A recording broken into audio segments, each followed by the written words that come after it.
You're watching the 420 Pace, found at 420pace.ca. Stay tuned. We'll be right back after this toke.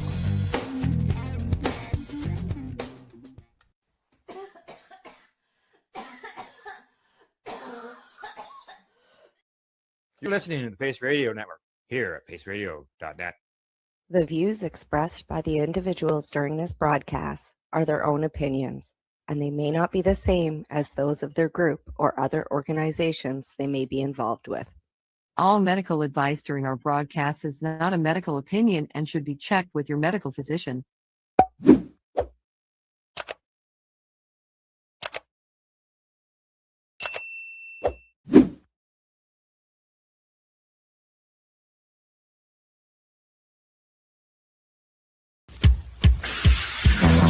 Oh yeah, baby, that's lovely.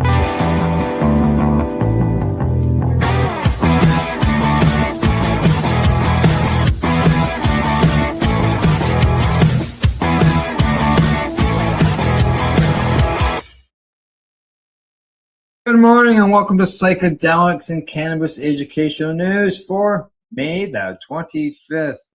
Good morning, Rev Cindy. How you doing? And welcome back. Good morning, Al. I'm doing pretty well. Thank you so much. Now, before we get into the news, how in 1 or 2 words, how was your time away? Hot. Straight up, Hawaii's hot. I go from Nova Scotia, which we were lucky to have 10, 12 degrees here. And we're still when I came home, it was 5 degrees. And I went from that to 30 plus degrees and humidity every day. And so it was hard.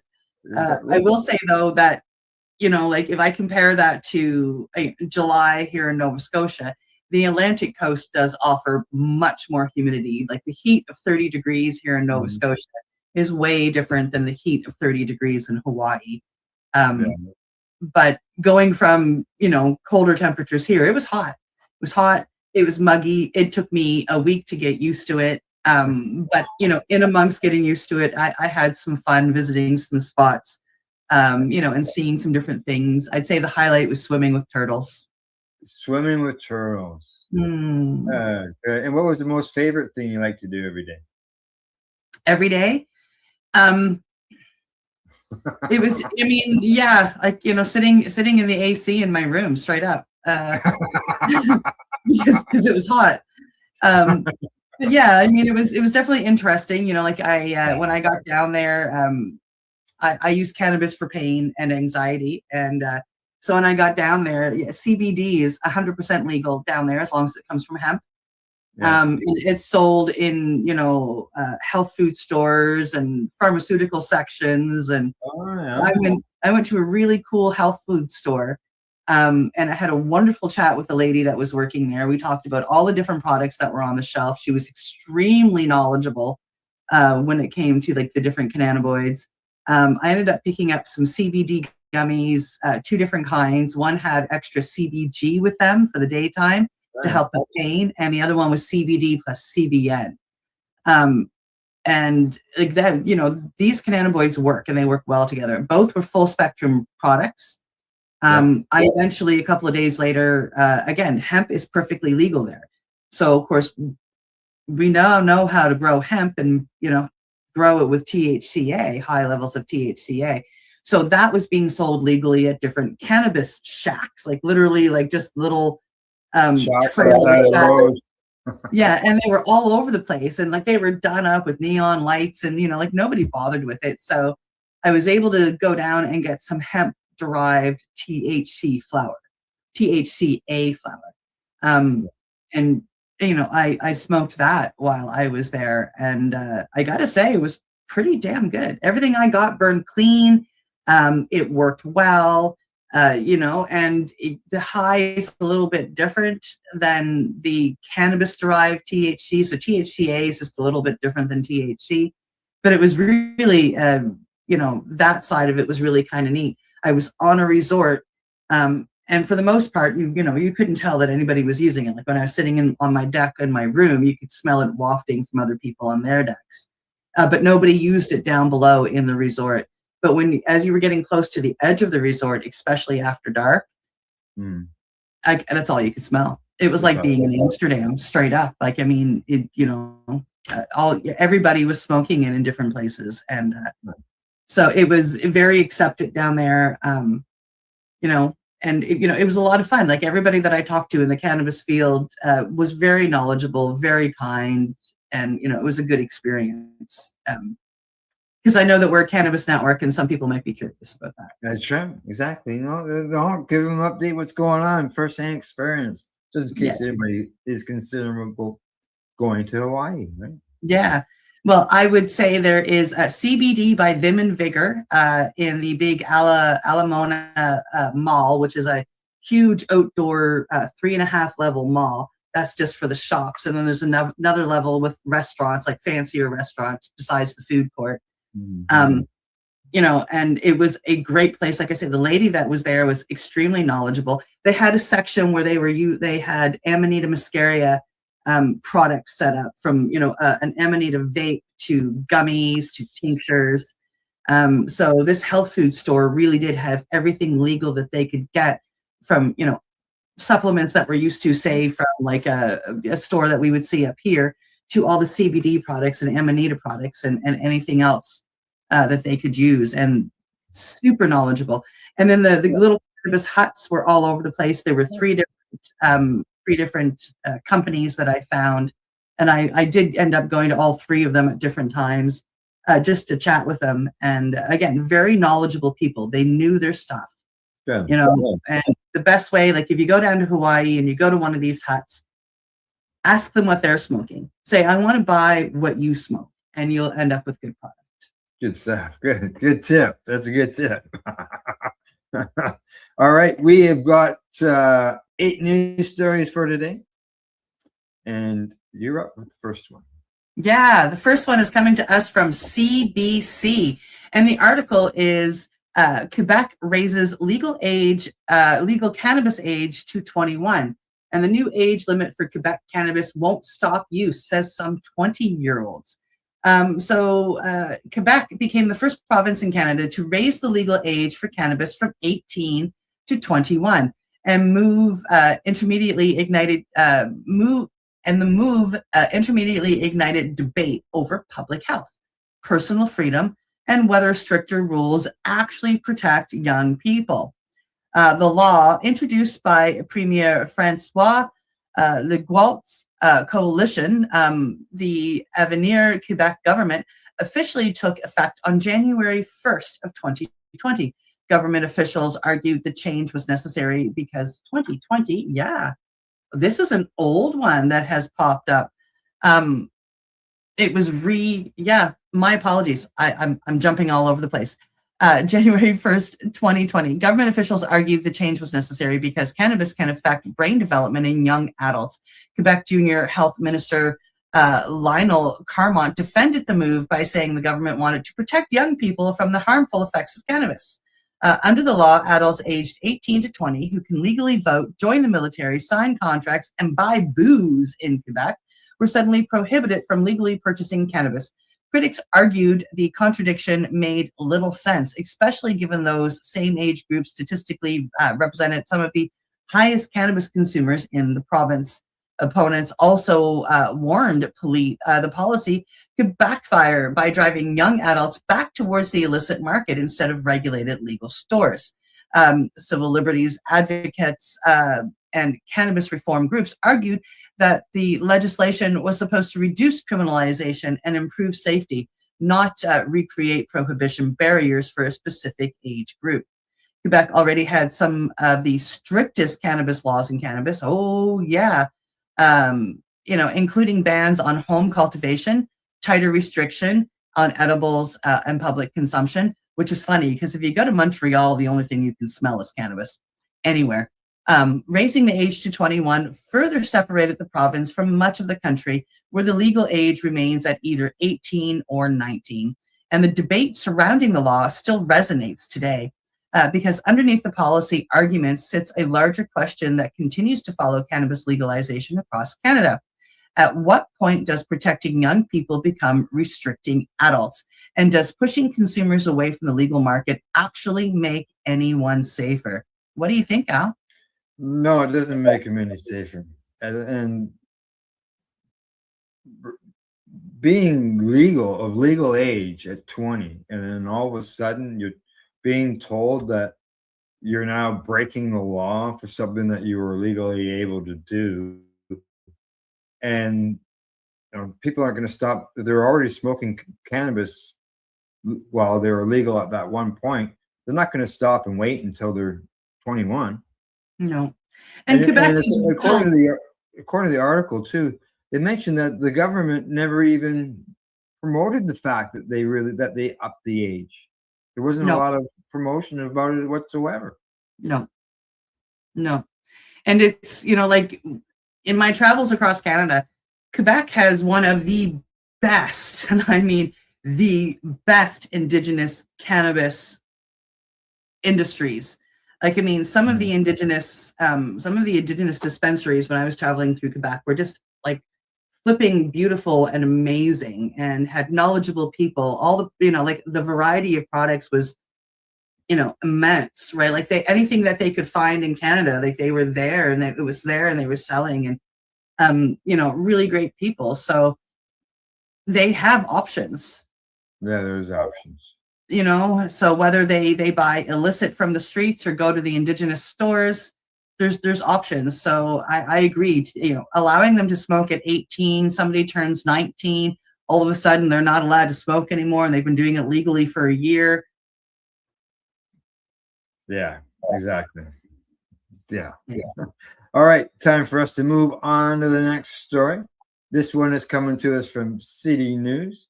Headline there says Edmonton Cafe hopes lawmakers loosen rules in selling cannabis on site. A typical cafe sells coffee, pastries, and sandwiches, but one new Edmonton cafe on White Avenue is hoping that the government would allow it to sell cannabis and let its consumers consume it in store. Owner Todd Hark wants to bring the cannabis-friendly New Amsterdam Cafe from Vancouver to Edmonton. While the cafe is currently cannabis-friendly by provincial law, consumers can't buy or use cannabis in the shop. Now, Hike wants that law to change so he can sell infused drinks and edibles to be consumed on site, seeing it as a budding industry. I completely agree with him. Now, when you walk down the street at nighttime and in a nightclub district, and that's all you smell, instead of having people doing it outside on the street, let's bring them inside to a supervised space with trained people and watching consumption and making sure everyone's okay, he says. But for his vision to be reality, both the province and the city would need to be on board.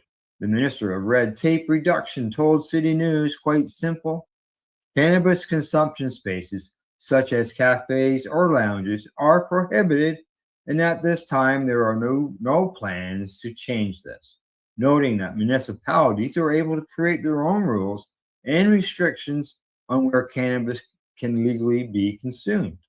Now, the councillor for the area is in favor of more relaxation of cannabis consumption laws, seeing the green economy as a good business move. He says, I think it's an innovative idea, says Councillor Michael Jans. The AGLC and the provincial government under the UCP said they were going to be more business friendly. They said they were going to reduce red tape. I don't know why they're still delaying this, he says. Cannabis has been legal for over 5 years with no incidents. Here. But city administration confirmed that no changes can be made to local laws until council goes through an engagement and consultation process, although changes are not expected in the near future. But he says he's optimistic it will happen one day. He says that we want to be able to offer people supervised space to consume a legal product with like-minded people and have a great time doing it. Exactly. Lounges should be allowed. I'm sure Cindy will agree. Yeah. Yeah. I mean, the New Amsterdam Cafe originated in Vancouver. It started off as the Amsterdam Cafe under different ownership, was kind of disintegrated, and then came back as the New Amsterdam Cafe under new management. And up until about a year ago, they were selling infused drinks. They had some joints there, and they sold some gummies, maybe some tinctures. And they've been grandfathered in. They've been operating for such a long time that the city of Vancouver isn't bugging them. They did force them to stop selling, any product there. Still allowed to consume, but not allowed to sell anything. And I had high hopes for the one in Edmonton popping up to be a legal consumption site as well. But obviously they are going through some red tape.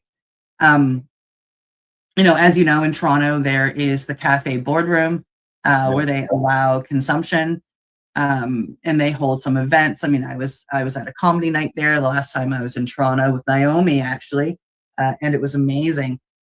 Really great spaces. There's still Planet Paradise, although it's become more of a cannabis sports bar, from what I understand. It's but still, it allows, as far as I know, it still allows consumption. Out in Vancouver, there are still two spots, being the New Amsterdam and the Cannabis Culture Lounge. Although Cannabis Culture is now closed now, the store. So yeah, I think that these are necessary across the country. I know that in Alberta, they do allow consumption at events now, and they do allow some legal stores, one, I think, at per event is allowed to come in and sell, product legally. So for them to allow a consumption site is this much of a stretch past what they're already doing. I can understand not allowing the sales there right now. Like, I get your baby steps, government. You need to do that. But this is a really, really tiny baby step to allow consumption in this particular cafe. I just don't see what the legal reason behind not allowing, as he has suggested, edibles and beverages to be sold in lounges. Yep. Right now, the big concern is smoking. Yep. People aren't smoking if they're drinking cannabis beverages. They're still getting some cannabis. And the way that the New Amsterdam did it in Vancouver was you could not get big, huge doses in these things. You could get, I think it was 5, 10, 2.5, 5, or 10 milligrams in your drink. And that's what our limits are. And they were doing that before legalization, right? So they're not bad limits. They're not getting people overly high. It's a small step. That way you can have 3 or 4 coffees or 3 or 4 drinks while you're there, and for somebody like me, that would be 30 or 40 milligrams at max. And that's really not that much. Right. And I understand, different laws and whatnot, and having to take the baby steps. But for Alberta, allowing the consumption at this particular site is such a small baby step from what they're already doing that they should. And he's not even asking for smoking. He's asking for beverages and edibles. To serve beverages and edibles, but to allow smoking to happen as well in the, but they're baby steps. So allow it, just, do it, watch it for 6 months and allow it. I mean, obviously we have a counselor, Michael Jans, who's all for it. Well, we did it. We did it for years before legalization. Yep. There was 10 of them, at least 10 at one time in Toronto alone. Yep. And those are just the ones that advertised. Yeah, this was back in 2012 was when that was going on. So yeah. And there was no big problems with it then. It was even right in the report to Toronto City Council from the police that there wasn't a problem with going to these lounges. So. No, I mean, the lounges operate it so beautifully. Yeah. Right. Yeah. Exactly.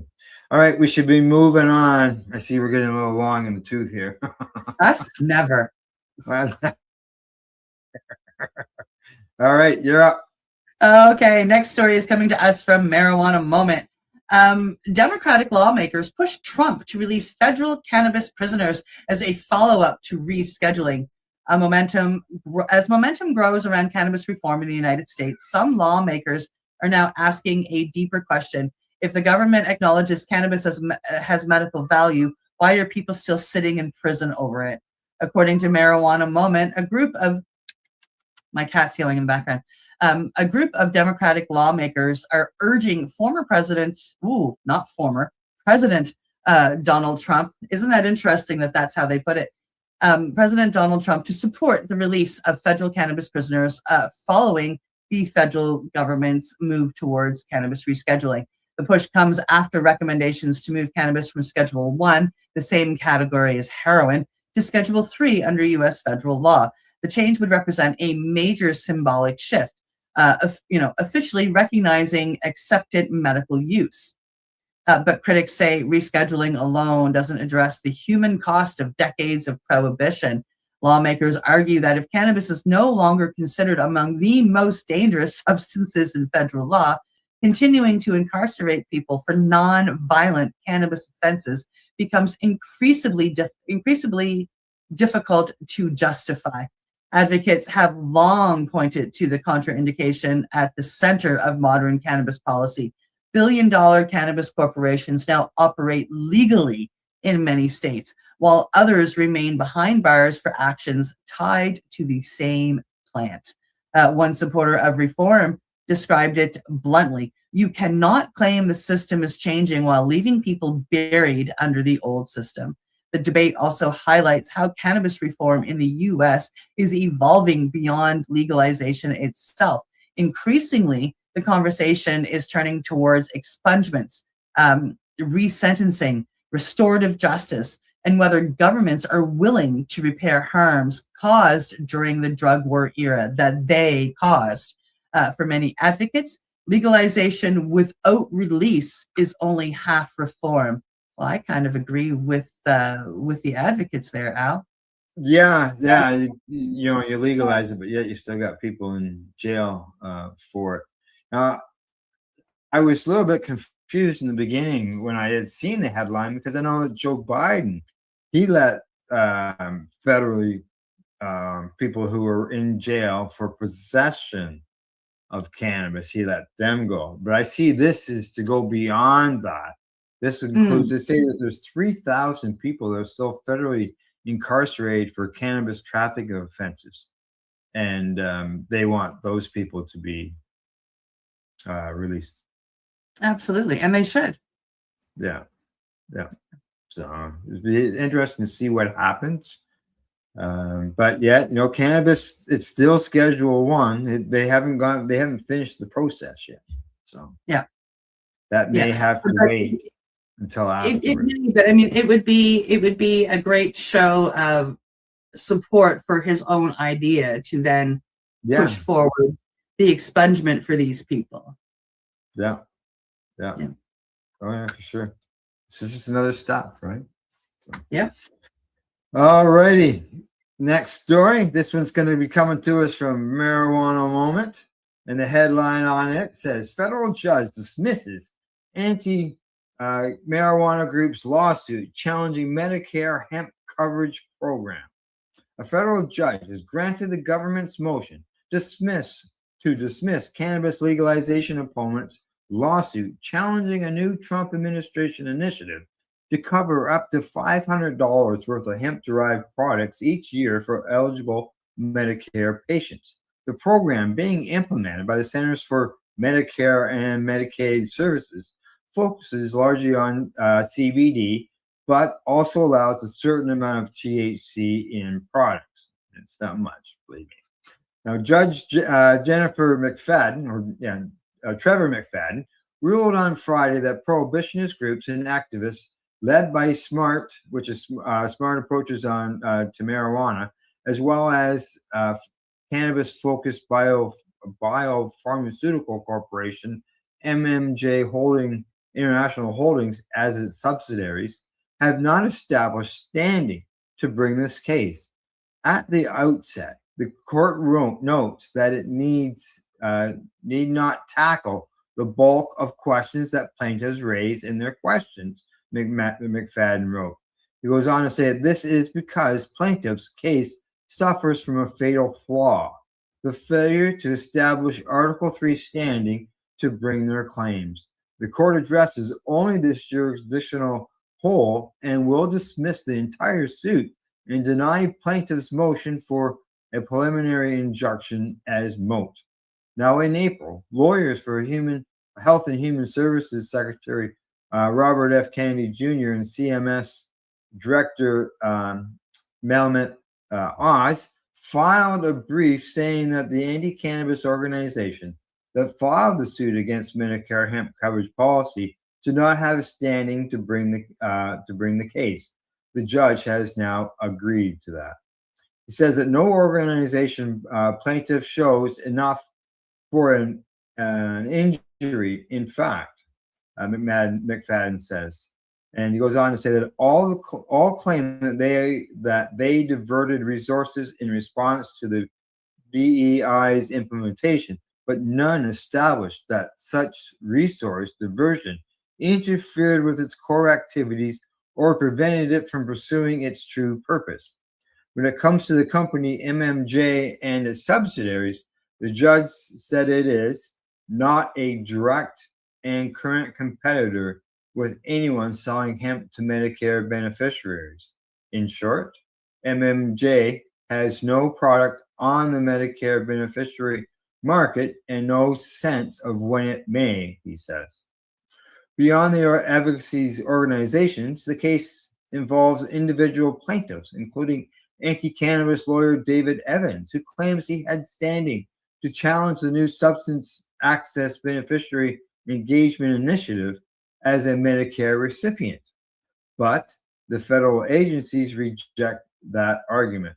It says, if Evans' worst case scenario, his doctors recommends hemp to him, came true, Evans would lack a concrete harm, McFadden wrote. In sum, no matter the theory, plaintiffs have failed to establish an Article 3 injury from the BEI's implementation, the judge says, and the use and regulation of hemp are important matters, and plaintiffs understandably have strong views on these topics.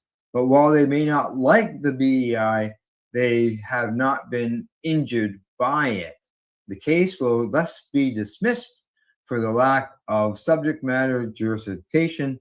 SAN, for its part, says it is pushing back on the dismissal and says it will appeal the ruling, which I'm not surprised by, Cindy. I figured that they would appeal this ruling, and it's coming. Yeah, it's going to be, the hemp cannabis fight is going to be a long one. Prohibition was, almost 100 years. Correct. So yeah, 97, I believe it was, here in Canada. So yeah, it's going to be a hard fight. Even here in Canada, there are people that are still trying to pull it back. Yes. The backstory from the beginning is definitely a good example of one of those scenarios. They're trying to, they raise the age, and they also hold back being able to grow your own. Only recently allowed vapes, are very particular about their edibles. So they're trying to, the fear is still there. The reefer madness is still there. So it's going to be a long fight. We had 93 or 97 years of prohibition. So it's going to take us twice that. Exactly. Our great grandchildren are finally going to see calmness around it versus a fight around it. I've been saying the same thing. Basically, pretty close to 100 years of prohibition, propaganda, so on and so forth. It's not going to disappear overnight. No. It's going to take years. Stigma is still there big time. I see it in certain things. I know mothers of young kids, and they use cannabis, but they're nervous to use it outside. They're nervous to be seen with it by their mother peers, and it Right. So the stigma is still there, and it's still there hardcore. But these same mother peers, or parent peers, I should say, have no issues with going out drinking. No, of course not. It's legal. Alrighty. That's the same with the developing brain. How come they never talk about the developing brain for 19-year-olds that are drinking alcohol? Right?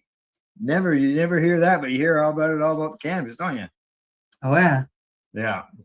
Alrighty. It's time for you and I to take a break. And time for our listeners and viewers to find out who's helping us spread our voices louder. All right. Other than that, we'll see you in about 2 minutes and 50 seconds. You're watching Psychedelics and Cannabis Educational News. You're listening to the Pace Radio Network here at paceradio.net.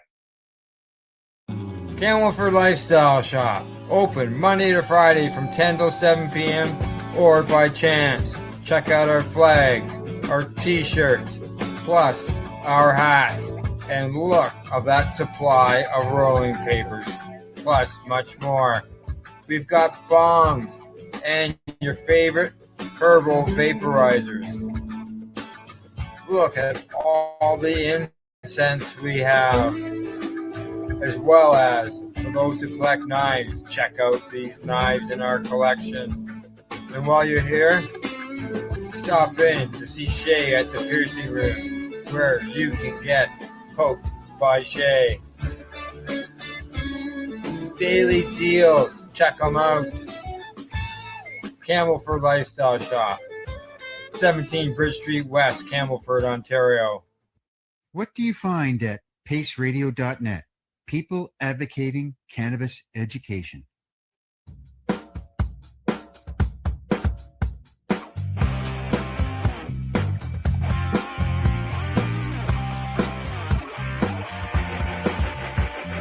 having an awesome day, and I'm gonna make sure it stays that way. I'm having an awesome day, and I'm gonna make sure it stays that way. Limestone City Hydroponics is Kingston, Ontario's hydroponics shop. Take your growing to the next level and create the optimal environment with a tent kit, or maximize your yield with an ebb and flow flood table kit. Either way, Limestone City Hydroponics has more sizes and options to fit your needs. Are you looking for the power of the sun that adapts to your budget? Then look no further, as they have professional grow lighting. They have indoor grow systems that are easy and cost effective, with many options to fit your living space and lifestyle. Cultivate your growing potential. We have everything you need to succeed. And if you can't make it to the store, they offer local delivery to the greater Kingston area. Remember, when you're looking for experts to help you grow, then look no further than the locally owned Limestone City Hydroponics, 105 Sunderland Drive in Kingston, Ontario. Call them at 613-548-0420. Rerolled Saturdays. Check it out. Nothing but non-stop cannabis and psychedelic programming. Find it at 420pace.ca. You're listening to the Pace Radio Network here at paceradio.net. Hey, watching Psychedelics and Cannabis Educational News. We're back with 4 more stories, including one that the headline sounds really interesting. And it's, when was cannabis first domesticated? So I'm looking forward to hearing what you're going to have to say about that one, Cindy. Me too. But it is before we get there. Yes. Before we get there, we have other stories to cover. We do. Next up is coming to us from Medical Express. Psilocybin relieves nerve pain for weeks and boosts brain adaptability, which is just really kind of cool to know. A new study is expanding the potential medical applications of psilocybin beyond mental health. And I've been saying that it helps for pain for years now, and into the world of chronic pain treatment. According to Medical Express, researchers found that a single dose of psilocybin appeared to reduce nerve pain symptoms for weeks, while also increasing neuroplasticity, the brain's ability to reorganize and form new connections. Neuropathic pain, often caused by nerve damage, can be notoriously difficult to treat. Conventional medications frequently provide only limited relief and can come with serious side effects. dependency concerns, or diminishing effectiveness over time. But researchers say psilocybin may work differently. And my real world experience definitely supports what they are saying. Instead of simply dulling pain signals, the psychedelic compound appears to influence broader neurological symptoms involved in pain perception, emotional processing, and brain adaptability. Ooh, for some reason, that's a hard word for me today. Scientists involved in the study observed changes suggesting that psilocybin may help rewire how the nervous system processes chronic pain. Importantly, the benefits appear to outlast the acute psychedelic experience itself, a finding that continues to intrigue researchers across multiple psychedelic studies. The research is still early, and scientists caution that much larger human clinical trials are needed before psilocybin could become an approved pain treatment. My real world experience suggests that it helps inflammation. It can help to stop a migraine in its tracks. And my chronic pain on days that I microdose goes way, way, way down. And still, the article says the findings contribute to a rapidly growing scientific narrative. Psychedelics may have therapeutic potential far beyond what researchers imagined even a decade ago. From depression and PTSD to chronic pain and neurological recovery, the boundaries of psychedelic medicines continue to expand. And Al, it's just super exciting. It is. It is. It's almost seems every week we've got something that's coming up. And psilocybin helping with the pain end of things. How many lives could be saved because of people aren't getting addicted to opioids? Oh yeah, tons. Like, I mean, hundreds and thousands. And whether they're as effective as an opioid, like, would you want to take psilocybin for surgery? I don't know. Yeah, I mean, like like there are arguments for all of it. Like, I mean, we have plants that will help with surgical pain. We've just refined them into things that aren't good, such as the coca leaf has become cocaine with all the chemicals in it. Yeah. The coca leaf itself, I mean, yeah, it can do wonders to help with that surgical pain, especially if you were applying it on site. Yeah, so like it really depends, and each person is going to be different as well. Right. Oh yeah. So there's no shame in using these medical these modern medical medicines under the care of a doctor. But when you leave the hospital, going back to natural medicines is the key. So even if addiction is starting to set in, you fight that, and you don't take it home. So therefore, psilocybin, if you started to get addicted to the opioids while you're in the hospital, when you got out, the psilocybin can help with that as well. Yeah, as with cannabis, those two substances are beautiful for helping fight withdrawal and addiction, and together they can help a person, especially at that beginning stage, release themselves from it and not have to stick with it, because as the article said, like, opioids and these modern day pain killing pills, they lose their effectiveness, and that's why people jump through things. So you start off with taking a hydromorphone, you have to move to an Oxycontin or gabapentin. That doesn't become good enough, and you have to start taking more of it, and the doctor cuts you off, and then you go to the streets. And I mean, it's a story that I've dozens of times, and knowing that these natural medicines are out there that are anti-addictive is just beautiful. So glad I chose cannabis when I had the choice. Yeah, that's for sure. All right, time us to move on to the next story. And this one here, it is coming to us from the International Cannabis Business Conference. Headline says Deputy Minister, South Africa is committed to supporting cannabis industry growth. Article says that South Africa is continuing its push to advance its emerging domestic legal cannabis industry, as evidenced by a recent visit by Deputy Minister in the presidency, Kenny Morolong, to a licensed medical cannabis producer and exporter. Deputy Minister Morolong praised Karoo Biosciences cannabis operations, highlighting its potential to boost rural economies, create jobs and positions in South Africa as a global player in medicinal cannabis, reports the local coverage. Now, he's emphasized that the government's commitment to supporting innovation and sustained growth in the sector. Plus, he says that South Africa must seize the opportunity to become a leader in medicinal cannabis, ensuring that our products meet international standards and open doors to export markets. In addition to having legalized cannabis for medical use, South Africa is on the short list of countries that have adopted national cannabis adult use legalization measures. Now, South Africa officially approved the national adult use legalization measures back in 2024, placing it on the list of legalized nations alongside Uruguay, Canada, Malta, Luxembourg, and Germany at the time. Now, since then, Czechia has since adopted a national adult use legalized measure. In March of 2026, South Africa's Minister of Justice and Constitutional Development published a draft regulatory proposal that would officially set the limits for adult use cannabis cultivation and possession limits.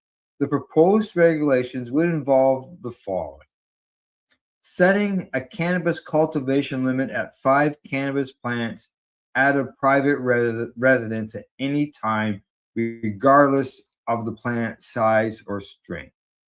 2, setting a cannabis possession limit for adults of 750 grams of cannabis per day for private use, whether in a private or public place. And number 3, allowing adults to transport no more than 750 grams of cannabis per day, including cannabis still attached to the plant. Cindy, 750 grams of cannabis in the public? We're allowed 30. Unless you're a medical patient. If you're a medical patient, you can carry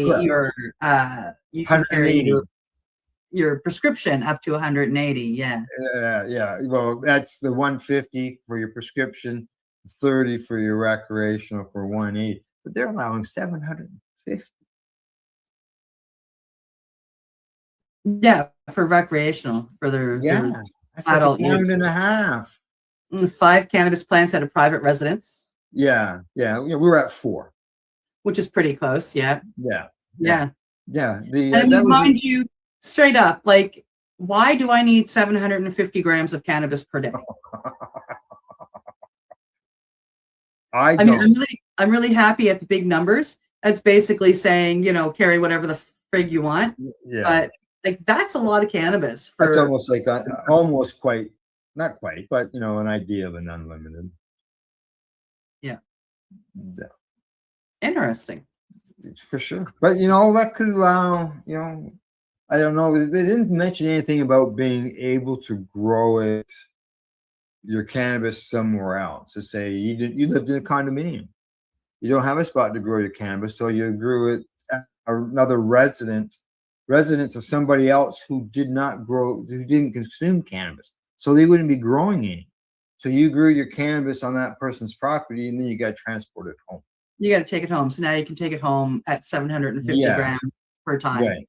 Which is that's a benefit that way. If and that wouldn't even have to be in the laws, because of the fact, as far as they were concerned, the person who is growing it is the person who owns it, but it may not. Yeah. All righty. From that, All right. time to us to move on to the next story. Okay. Well, the next story is coming to us from the International Cannabis Business Conference. This is the story that Al mentioned earlier. When was cannabis first domesticated by us humans? Fascinating new look into ancient history is helping answer one of humanity's oldest cannabis questions. When did humans first begin cultivating the plant intentionally? According to the International Cannabis Business Conference, researchers studying ancient plant genetics and archaeological evidence now believe cannabis may have first been domesticated by humans roughly 12,000 years ago, likely in East Asia during the early days of agriculture. That timeline places cannabis among some of humanity's earliest cultivated plants, alongside crops that helped shape the rise of civilization itself. Scientists say early humans likely valued cannabis not for intoxication at first, but for its extraordinary versatility. The plant could provide durable fiber for rope and textiles, nutritious seeds for food, medical compounds, and eventually psychoactive properties as selective breeding evolved. Researchers examining ancient pollen samples and genetic markers believe wild cannabis was gradually transformed by human cultivation into the distinct varieties we recognize today. One of the most interesting findings is that ancient cannabis likely contained far lower THC levels than many modern strains. In other words, early domestication was probably driven more by practical survival uses than recreational intoxication. The story also puts modern cannabis debates into perspective. For most of human history, cannabis was not treated as a criminal substance. It was simply another deeply useful plant, woven into medicine, agriculture, trade, ritual, and daily life across multiple civilizations. In many ways, the modern era of prohibition may end up being the only brief chapter in a much larger human relationship, a relationship stretching back not decades, but millennia. I think that's pretty cool, Al. It is, and it's right. Cannabis is on out of its whole all these years of existence. It's only been illegal for that 90 to 100 Whatever. year period. Yeah. And that's it. Otherwise, it's always been legal. Always been accepted, never criminalized, never legalized. It's just been a plant, like a dandelion or an aloe, that has medical benefits, or medicinal mushrooms such as shiitake or maitake or chaga. It just been something else that's come from the earth that's been helpful. And you mentioned that it wasn't used for recreational purposes like it is these days, because it mentions here in the article that along with rice, soy, barley, and millet, cannabis is considered one of the 5 main grains by ancient people. The seeds found in the cannabis are rich in proteins and essential unsaturated fatty acids. And they said they used it for making soap as well. Yeah. So bathe in your cannabis.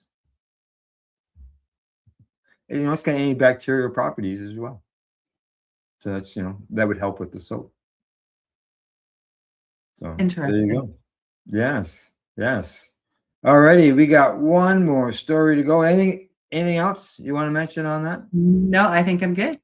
All right. Okay. We'll move on to the next story. And this one is coming to us from Mugglehead Magazine. Headline there says Department of Justice demands $8.3 million from TerraSend in legal tax dispute. The U.S. Government of Justice recently sued cannabis company TerraSend Corp., demanding it return a $8.3 million tax refund plus interest. This marks the first known case where the government seeks to claw back a refund tied to the old 280E tax rule. Now, Section 280E prevents cannabis businesses that sell a Schedule 1 or Schedule 2 controlled substance from deducting normal business expenses on their federal taxes. For years, this rule forced operators to pay much higher effective tax rates than other companies. Now, TerraSend originally filed its 2020 taxes without claiming these deductions as required. But in April 2024, the company filed an amended return claiming $64.2 million in deductions and received the $8.3 million refund in June of 2024. The DOJ says TerraSend was never entitled to those deductions because cannabis remained a prohibited substance under federal law in 2020. The government argues the refund was erroneous and that the company was not returned the money voluntarily. This lawsuit comes after federal rescheduling of medical cannabis to Schedule 3 in April. which ended the 280E burden going forward, but left questions about past taxes. In simple terms, TerraSend bet that rescheduling would let it claim old deductions and get money back. The IRS issued the refund quickly, but now the DOJ wants it repaid. This case may signal how the government handles similar situations across the industry, where public companies hold about $1.6 billion in uncertain 280E related tax purposes. Wow, that's a lot of money that's sitting there, Cindy, that they're trying to decide how they're going to tax them, Yeah. as well as what's owing. Yeah, and Really? interest. Yeah, and interest, exactly, and that won't be cheap. No, it's definitely I don't know what to think. I don't know. Yeah, straight up. Yeah. To be honest. Well, basically, it sounds like what they've done is they've claimed expenses from 2020, the 2020 year, on this new updated thing, and the government said no, you can't do that. And in 2020, the Schedule 1, it was still placed in Schedule 1 concretely, and I can see why the court said no, you have to give that money back. You've made illegal claims. I can see that. Yep, and the government likes to get their interest on that. Probably won't be a cheap interest. No, that's right. Yeah, that's right. As some of our past guests on the network have said, even though you may have an illegal business like a compassion center, the government still wants their tax money. Mm-hmm. Yeah, that's for sure. All right. Other than that, anything else before we sign us off? I don't think so. All right.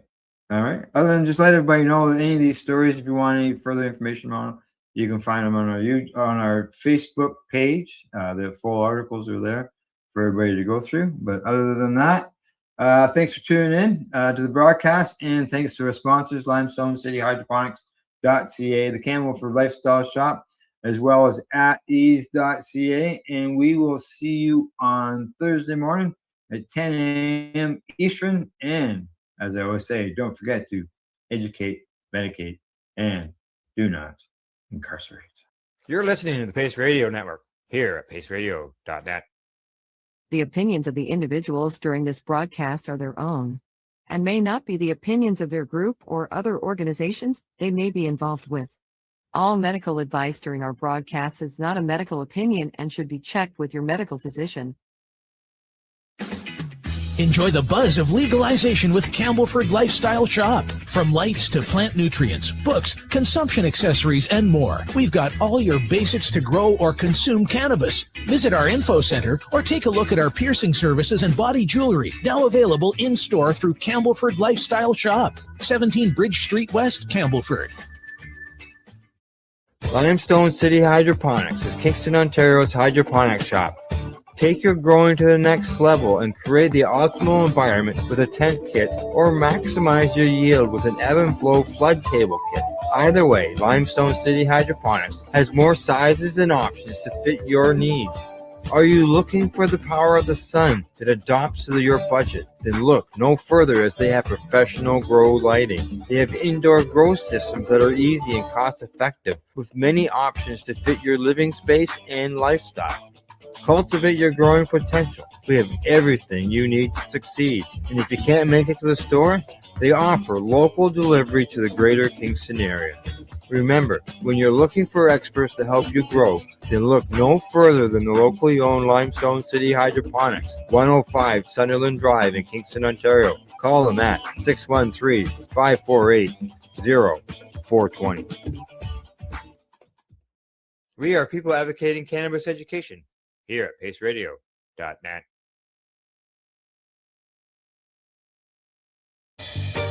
You're watching the 420 Pace, found at 420pace.ca. Stay tuned. We'll be right back after this toke.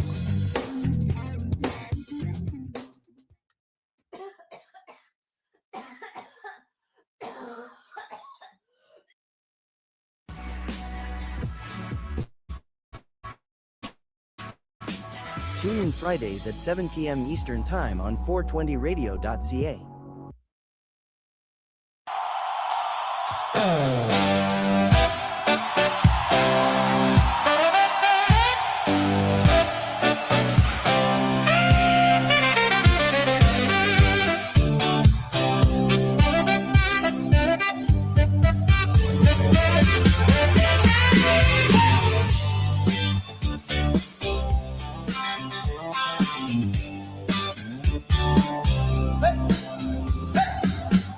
Tiny door on the stairs, slipping aside its summer air. In the coldest part of this old house, humming in the half-light, tuned out. Tent glow, purple and white. Leaves dance slow in the man-made sky.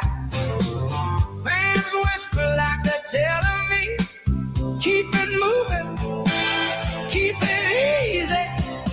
In my basement garden, growing my time. Little green secret under this light. Whole world upstairs keeps spinning its noise. Down here it's soil, silence and joy. Oh, in my basement garden, I'm feeling alright. Hey, one pasta in the back, slow burn gold. Last year's leaves turning back too long. Old roots, new shoots, same old song. Turn it, learn it, pass it on. Rose and pressed park by the sea. Glass jars lined where the wall paint chips. Sticky dreams in a steel vice grip. Radio plays that outlaw mix. Hey, in my basement garden, growing my time. Little green secrets under this light. Whole world upstairs keeps spinning its noise. Down here it's soil and silence and joy. In my basement garden, I'm feeling alright.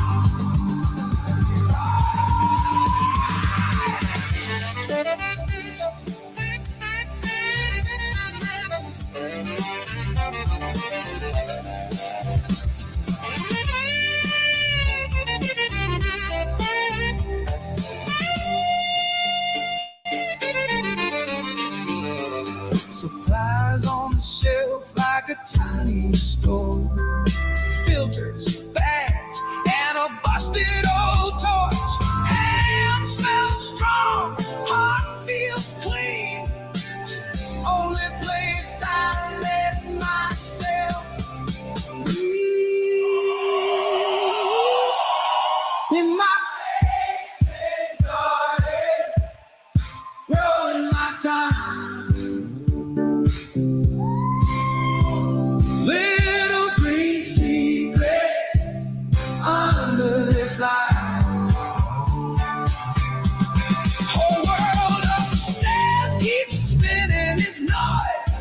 Down here it's soil and silence and joy. In my basement garden, I'm feeling alright, so right, so right, so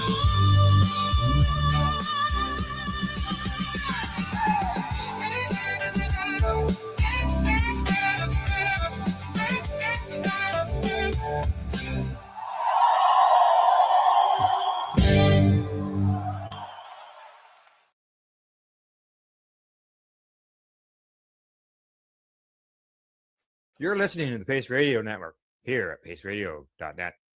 The views expressed by the individuals during this broadcast are their own opinions, and they may not be the same as those of their group or other organizations they may be involved with. All medical advice during our broadcast is not a medical opinion and should be checked with your medical physician.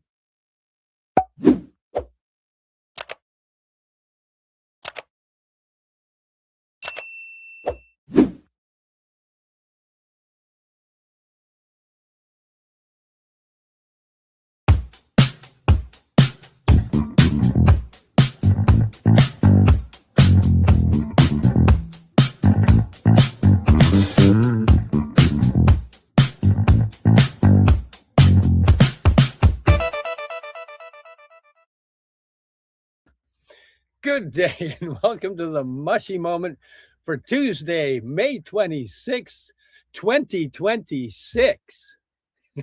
Wow. Hang on, I'm going for it. Ready? Ready? Look. I had to go with the circle so people could see the mushroom in between. Come on, that's cute. Okay. Oh, wait. Pick the one we had because I don't know. There it is. How you doing? I'm just sharing this to a couple of different rooms. Done. I just had to share it to microdosing and the mushy moment just to get it out until we get a page going where we can actually broadcast directly to. Yeah, last week I forgot to send out the Sweet Pea and Mayhem podcast till afterwards. It was like, oh, they're watching it delayed, which means if anybody comments, I'm missing them. But, how you doing today? What's your weather like? We've got not beautiful sun with some great rain. We have sun with a little bit of cloud cover, and well, I just got back from Hawaii, so even though it's like 12 degrees, it's cold. Braggart. Oh, was that out loud? Yeah. So how was Hawaii? Hot. Yeah, it was hot. It was very, very hot. But you know, like we saw a bunch of that's why people go to Hawaii, right? Yeah. Yeah. Well, they get what they pay for. Yeah. So, but I mean, there's a lot of history there too. I mean, like, you know, I did a couple of things with my family. Like, I went to a beautiful Japanese Buddhist temple, which I love the irony of the fact that I went to a Japanese Buddhist temple the day after I went to visit Pearl Harbor, where Japan invaded. Yeah. I also went to this place called the Koala Ranch, where many movies have been filmed. Their most famous one, the one that they're mostly well known for, is Jurassic Park. Bits and pieces of Jurassic Parks all of them have been filmed there, as well as a lot of people know the movie 50 First Dates, as well as dozens and dozens and dozens of others. So I had a tour there. And I got a chance to swim with turtles and fish in the Pacific Ocean. That was pretty cool. That's pretty awesome. Yeah, it was. And the Pacific Ocean, completely different than the Atlantic Ocean, especially where we were. It was like getting into bath water. Like, I mean, the Atlantic Ocean, even at its warmest, it's cold, just fucking cold. Yeah, I put my foot in. No, I didn't do a jumping in, but I put my foot in when I was out there. And it was cold. It was, yeah. Cold. Yep. Yep, that is the Atlantic Ocean. But before you were out here, I was out there visiting in Vancouver. And you know, I'm always running around with you and meeting new people, and it's always a lot of fun. So this last time that I was out there, you said to me, "Oh, I've got to go, you know, go see my friend Todd and chat with him for a second." And I'm like, "Okay." So off we go, and you get out to go, you know, have your chat with Todd, and then you bring him over and introduce him to me. And, you know, I'm like, "Hey, Todd, and what do you do?" And he started talking, and I just sat there and went, "Uh-huh, uh-huh. You've got to come on the podcast." And I could tell by the looks on both of your faces that neither of you had ever thought that of bringing him on. I can honestly say I hadn't thought of it. You know, I just have amazing chats whenever we're chatting. And I just, yeah, I sat there when you said that, and I was just like, why the fuck didn't I ever think of that? Which kind of blew my mind, but you know. Yeah. Yeah, so the gentleman's name is Todd Ritchie. He is our guest today. He is the founder and owner of a company called Transformed. And just let me bring up this little ticker here. And so this is how you spell it, TRNSFRMD. This is his website, so you can go check it out. I'll bring this back up later. I just wanted to make sure y'all understood the spelling of that. I thought it was kind of neat. And I'm going to let him tell you about him. He's a pretty interesting guy with a lot of knowledge. That he is. Yeah. I just love when we're chatting, so I'm really looking forward to this one. Yes, Ladies and gentlemen, please welcome to the podcast the one, the only, Mr. Todd Ritchie. Hey guys. Welcome. How are you doing? Safe space. I'm doing great. Thank you for inviting me on the show. I'm really excited about it. Us too. You know, when poster. Yeah. Gotta say behind you. It's great. Yeah, I hope people don't misinterpret that. It's just I'm staying at my daughter's right now, and this was the wall that we decided to use. And I don't know if the horns are symbolic. I hope they're not. It's just a cow. It's a bull. It's a cow. Yeah. A horn bull. Oh, so that's an incredible look you have there. Thank you, brother. Thank you. Did you get the pun? I did. And I was thinking of a follow-up pun, but I thought it might be inappropriate for the podcast. So. Well, we'll save that for afterwards. That's right. I'm going to let Nikki do this part right here because I'm going to love how she's going to set this up. Me too. Oh no, the pressure's on me. Oh gosh. Todd, I really enjoyed our small conversation that we had when I met you. And I did. I mean, I just sat there and just listened to you talk. It was very beautiful. You said a lot of stuff that resonated with me, a lot of stuff that I agreed with. You know, ethics that you know, I think are just absolutely beautiful. And really right now, I would just, in the first half of the show, would like to hear your story, straight up your story about what got you into what you do. Wow. That's an interesting question. Was at a transition stage in my life. Thank God for transition stages, as difficult as they may seem at the time. We had just sold our company. We had an organic produce home delivery service in a health food store down in Los Angeles. And my wife is American. And so we have sort of a free pass at the border. And it's relatively easy to go back and forth. And our kids are dual citizens. And so it was working up here. And we thought, what a great place, LA. So we went down there and we tried it for 4 or 5 years. And couldn't pull it off, couldn't make it work because in the communities, when the beach communities where we were working, the people were generally quite wealthy, and they would have a cook or a maid or a servant or whatever you call them, a housekeeper, and they would go and shop from the farmer's market regularly.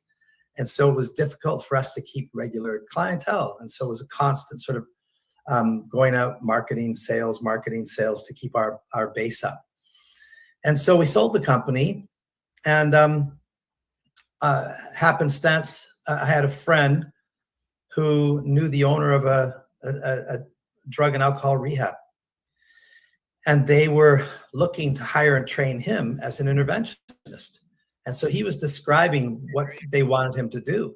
And I was thinking, wow, that's going to be interesting, Derek. You'll probably really love it. And he goes, oh, no, I'm definitely not doing that. I'm not the guy. And I said, well, it sounds fascinating. He goes, well, I'll introduce you to my guy. You go talk to him. And so I got hired as an interventionist. I got trained and hired as an interventionist. And this is endemic of my overall disappointment in the treatment community. And I'm not saying this is ubiquitous across the board, but this gentleman trained me first as an intake counselor. And so I would basically talk people. I was more a salesman than anything. I would talk people into coming to his treatment program, to his rehab. And so I would get a vested interest in these people that I was trying to encourage to come to the treatment program. And I almost got fired one day because one of the people was going to leave the program. And he called me. And so I tried to sort of talk him down and talk him into staying. But my office was actually in the facility.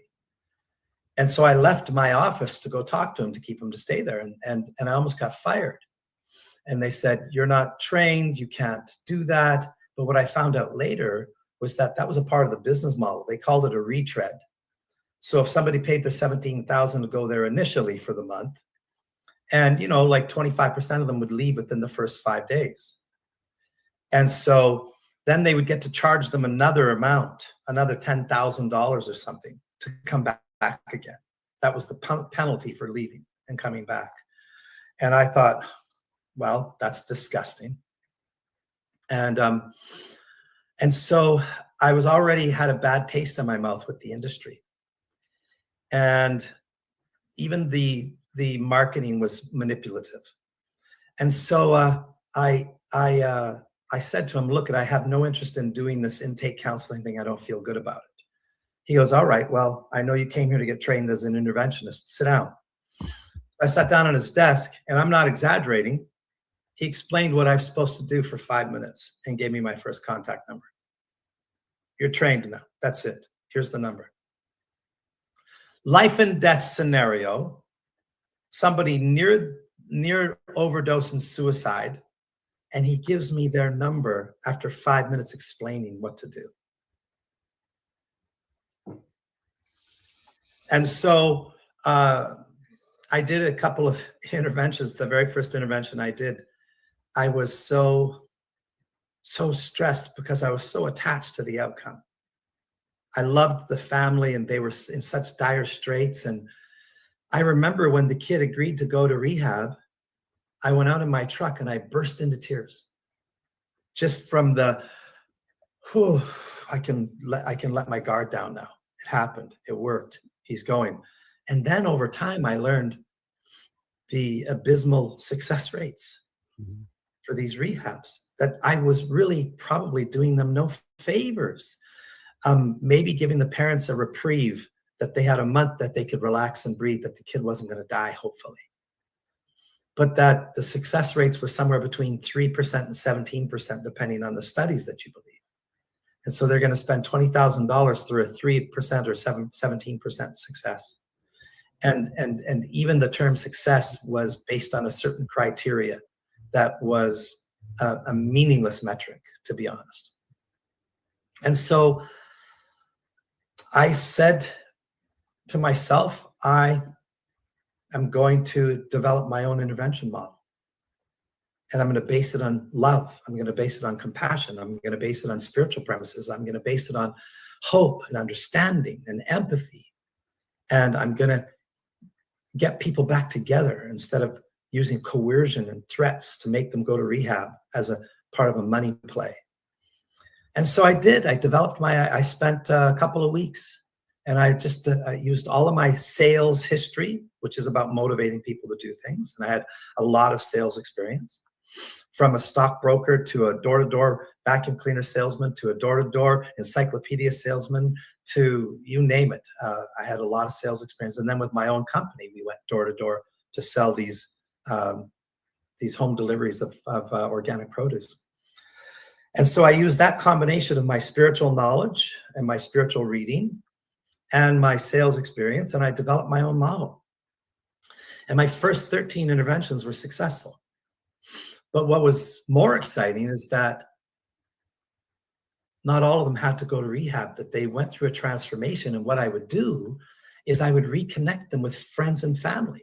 I would create a support network, not in a rehab, not in an AA group, but with the people that already loved them, that had sort of given up on them, or that they had alienated. And so I brought them back together and gave them commitments to support and love each other, to understand each other, to understand why this person was suffering, why they were lost in addiction. And then very quickly, it just parlayed into people started asking me to help them with other things. So I never became licensed. I developed my own model. And I did that for a couple of years. And then I moved back to Canada. I'd been back for about a year. I was still doing most of my work in the States. And I did a prayer meditation one night. And I was on my knees at the foot of the bed. And I don't know how to describe it even to this day. Talk about the abstraction of a psychedelic experience. This also was incredibly abstract. It felt more like I had a remembering, but not from this lifetime and not from this brain. And that sounds weird, but that's what it felt like. Oh, fuck, I knew this before. And in the most sublime and comprehensive way, I was giving the picture in imagery and the knowledge simultaneously of where all human suffering came from and what to do about it. And 8 minutes into my meditation, for about 30 seconds, I just had this transcendent experience where all of my hair stood on end. The hairs on my neck, just little goosies everywhere. And they didn't last for a second. They lasted for like 30 seconds. And then this download or this remembering happened. And it felt like if you would listen to a Christian describe being full of the Holy Spirit or whatever, I had this type of bliss and pain freeness, pain that I didn't even knew I had, that was so comfortable, was so chronic, so consistent that it just wasn't even pain to me anymore. But when it disappeared, I realized, oh, I had pain or tension there. But just a level of bliss, a level of euphoria along with this knowledge. And it just imprinted in me in a way. And I felt like I had remembered a purpose. And so I knew that I had to bring this to the world. And so I magically met a neuroscientist from Caltech. And that's another story, but it's all going to take too long to tell you this backstory. But I also meditated and prayed for a writer and an academic to help me bring this model to the planet. And 2 weeks after that meditation, this guy called that I met once at a coffee shop. And he was coming up to Vancouver to visit. And I didn't know he was a neuroscientist. I didn't know he was a molecular geneticist. I didn't know he was doing a dissertation in paleoanthropological studies. I didn't know he was an egghead and a genius and a brilliant neuroscientist at Caltech. I thought he was a songwriter, singer-songwriter. And so it was fascinating. Had a huge plan, and you were falling into place with the proper footsteps. I love these stories. Yeah. It's so clear. It's so clear. And so, yeah, like to deny that there's not something beyond this dimension. It's so clear to me. I can't, whatever you want to call that, you want to call it God, serendipity, the universe, a contract from the other side. I don't know, but I know what people call God. I know what people, and so I was driven, and this guy and I spent hours every day, 3-4 hours on the phone every day. He lived in California, was going to Caltech, and we were on the phone. He interviewed me on all the work that I was doing.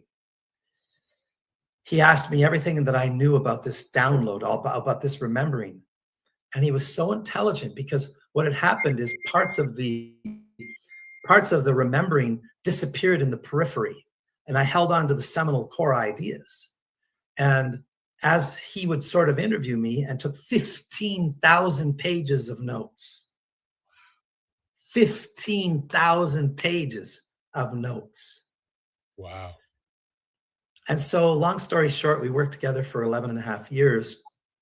And he was instrumental and brilliant in incorporating all these sciences into developing what we call the unified model of human behavior. And it seems that we didn't know that it was going to work. We didn't know. It was just a theoretical model initially.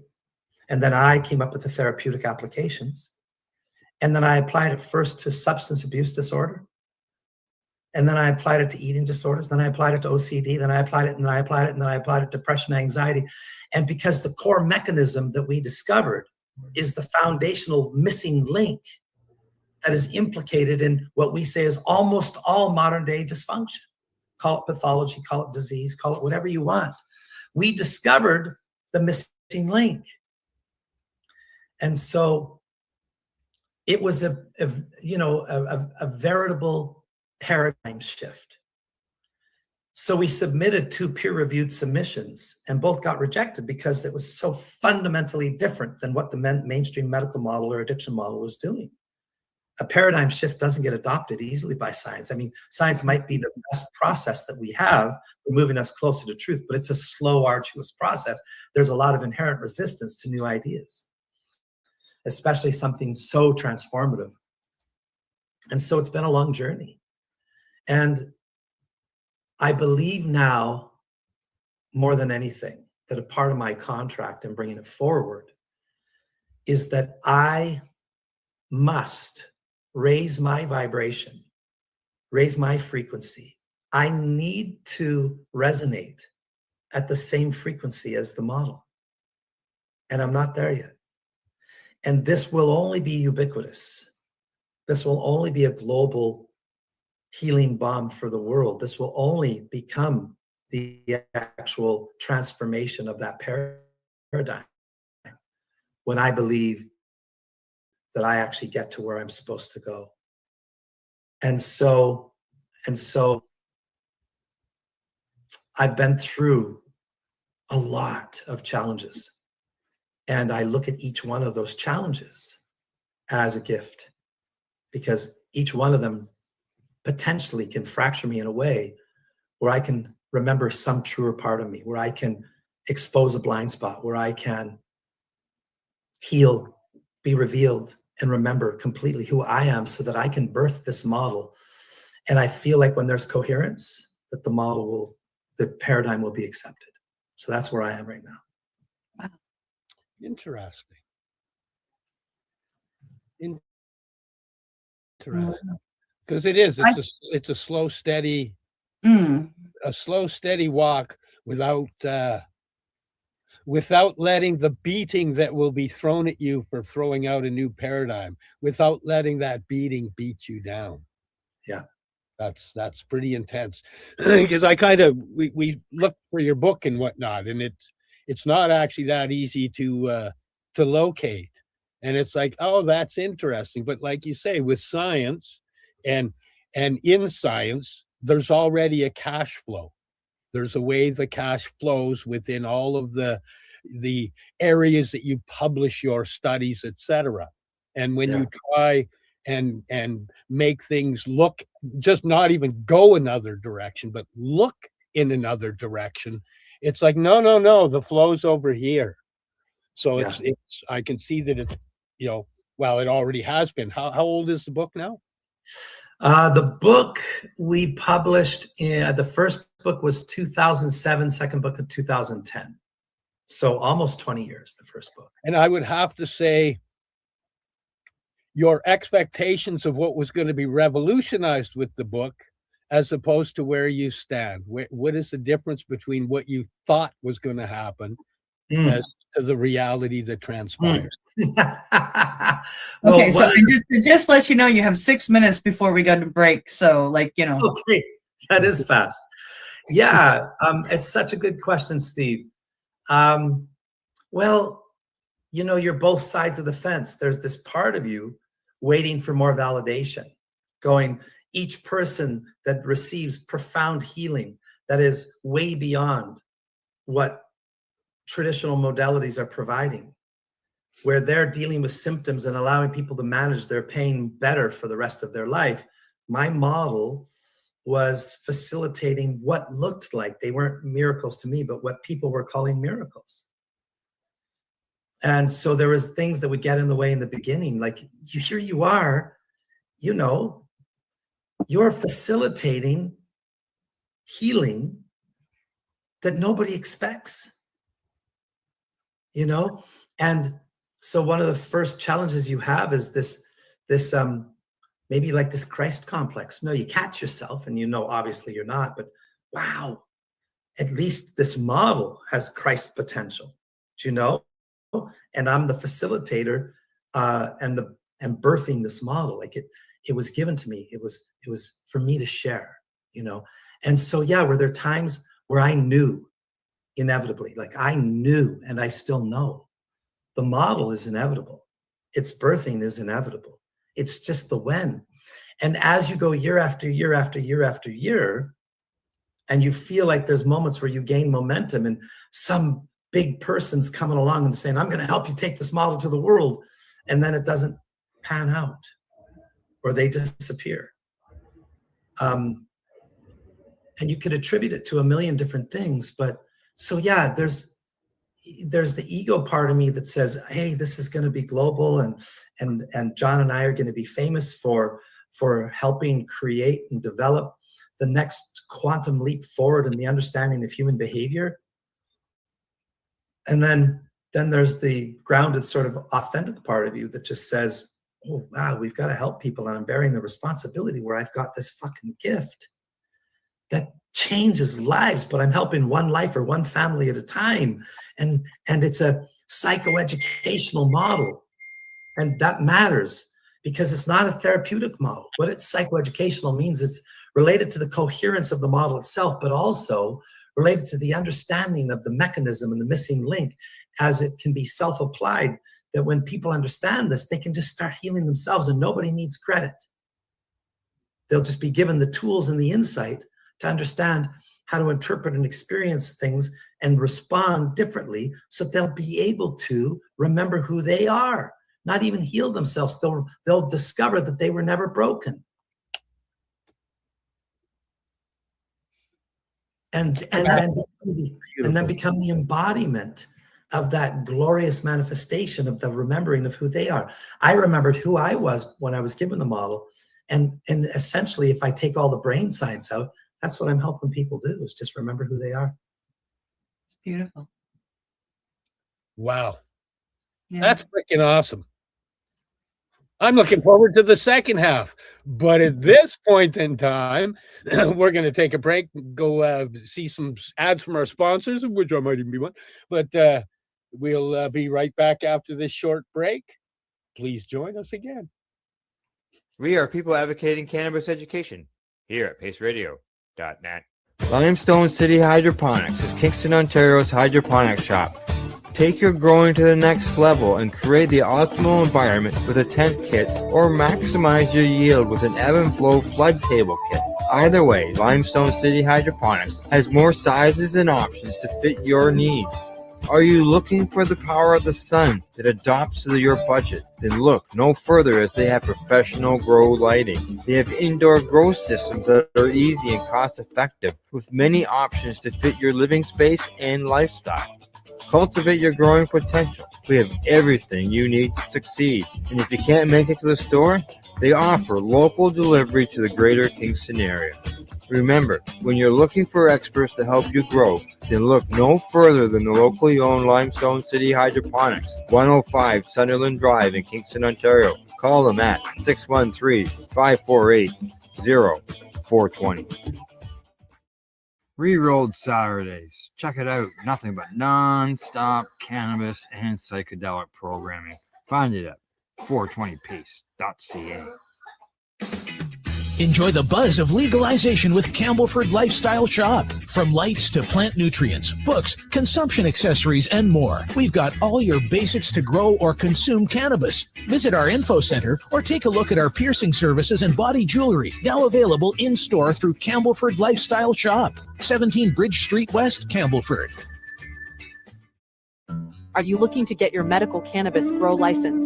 Limestone City Hydroponics can help patients through the process of obtaining their license to grow medical cannabis. What's that?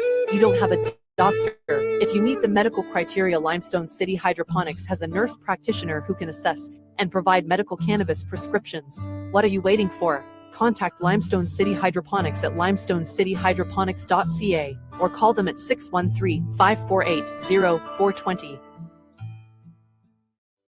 Pace Radio is the people advocating cannabis education radio network.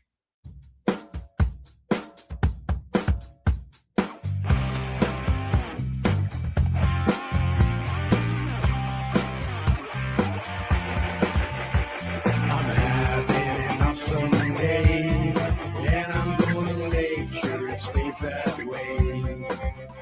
I'm having an awesome day, and I'm gonna make sure it stays that way. You're listening to the Pace Radio Network here at paceradio.net. Good day and welcome back to the Mushy Moment for Tuesday, May 26th, 2026. We're here with Todd Ritchie from Transformed, having an absolutely incredibly interesting chat. And we're back. We're back. We're back. I just got attacked by my daughter's little puppy. Oh, nice. Those are my favorite kind of attacks when they come from little puppies. It was a good attack. My door trying to get mine to come down, but she's upstairs with my friend Todd's dog. Oh, you got another friend, Todd. Good. Now you have two friend Todds. Wow. Yeah. I'm gonna let Cindy go because she's got the great steering. I don't know about that, but I want to lead into your company now, Transformed. I was reading, Steve gave me the website and I was looking it over. I see that your daughter works with you and that you have another beautiful human. Her name is escaping me right now, but if I scroll down really quick while I'm talking to you, her name's going to pop up here. Chelsea. Yeah, I found it. Yes. That work with you. Talk to us about Transformed and what you do through there. Well, we do a lot of different things. We do counseling, we do phone counseling, we do Zoom calls, we work with plant medicine. We also do something that's really unique, which is I travel the world and I do intensives. So I'll go and stay with a family where the individual really might be so dysfunctional that they can't leave. And I'll spend a week or 2 or 3 or 4 dealing with severe, extreme pathology, dysfunction, illness, addiction, whatever. And then also we have people come and stay. And so they'll stay in my home and they'll stay for a long period of time. And so an example of the type of person that we might work with, it ranges really anything. It could be somebody who's coming, who wants to learn how to do better at business and what's blocking them. It might be somebody who's coming for a specific pathology. It might be somebody who wants to come and do a plant medicine or a couple plant medicine sessions during an intensive week. I also still do what we call a love intervention, which is an intervention service with a completely different modality. Where I'm starting to lead towards is my passion. And my passion is public speaking. I want to get in front of, I'd like to do more podcasts, so this is good timing. And I'd like to get on stage in front of hundreds or thousands of people, because in an hour-long talk or a 2-hour talk, I can reveal enough information that people are in line at the end of my talk saying, I completely understand what my son's going through now. Or the lady behind him might say, my anxiety literally improved during your conversation. Just different things like that, where this information seems to have the ability to liberate people. And so the larger the venue, the more access to people, this psychoeducational process can actually make a huge impact. And so I think what will happen is that I'll leverage that and parlay that into a more meaningful talk, a bigger venue, and maybe in 2 or 3 years, I'm on the Joe Rogan podcast. Oh, and you started on the mushy moment. I love it. Yeah, right? Have you talked to Andrew from the Spirit Plant Medicine Conference at all? I have, yeah, and I actually did. I did his podcast too. He has a lady running a podcast through his company. So you do know that it's coming back in October, and they're looking for speakers. Oh, really? Yeah. What Beautiful. A great place to start. Yeah, that's a great place to start. Absolutely. I will. Yeah. I'll look that up. Thank you for suggesting that. Yeah, that's great. Absolutely. Yeah. Yeah. Yeah, they're back in October. I'm pretty excited. I'll be back out for October. Yay. Yeah, because I'll be coming to it for sure. And I'd love to see you speak there. Yeah, I'd love you to see me speak there. Mm. Yeah. Oh, I love it, man. That's my high. To get on stage in front of people. Oh, it's just so much fun. And I know it's horrifying for most people to get on stage and talk, but it is so much fun for me. And I can see the people in the audience, and I can see them and feel them responding to the information. I don't feel like it's about me at all. And I think that's why I love it so much. It's just about me sharing this important information. And as long as I make it about the information, I don't get nervous at all. That's beautiful. That's yeah. I hear you there, because you're just delivering and you're putting it out and you're watching people light up. And the beauty in that moment is you're putting out your energy, but if there's 100 people there, you're getting that energy back, and it's all through a form of love, and it's beautiful. I love it. Yeah. Yeah, that's how I envision the future. I love it. I'm excited. Wow. Okay, so tell us what you're going to tell people. Oh gosh. Well, I think what I would tell them is that there's hope, and that what they don't know has been killing them, and knowledge is power, and that to offer somebody something different, to just say that I have something different and that I'm a credible source, instantaneously, that differentiator, that you showing up and saying, this is different, you haven't heard this before. Some people, it makes them suspicious, but for people that are looking for answers, just different can offer hope. And so I would just share with them, and I think I'm working on transitioning how I present. For so long, I would talk so much about the science, and I would try and find a way to present the science in lay terminology. And yet it was still very heady, very abstract, very wordy.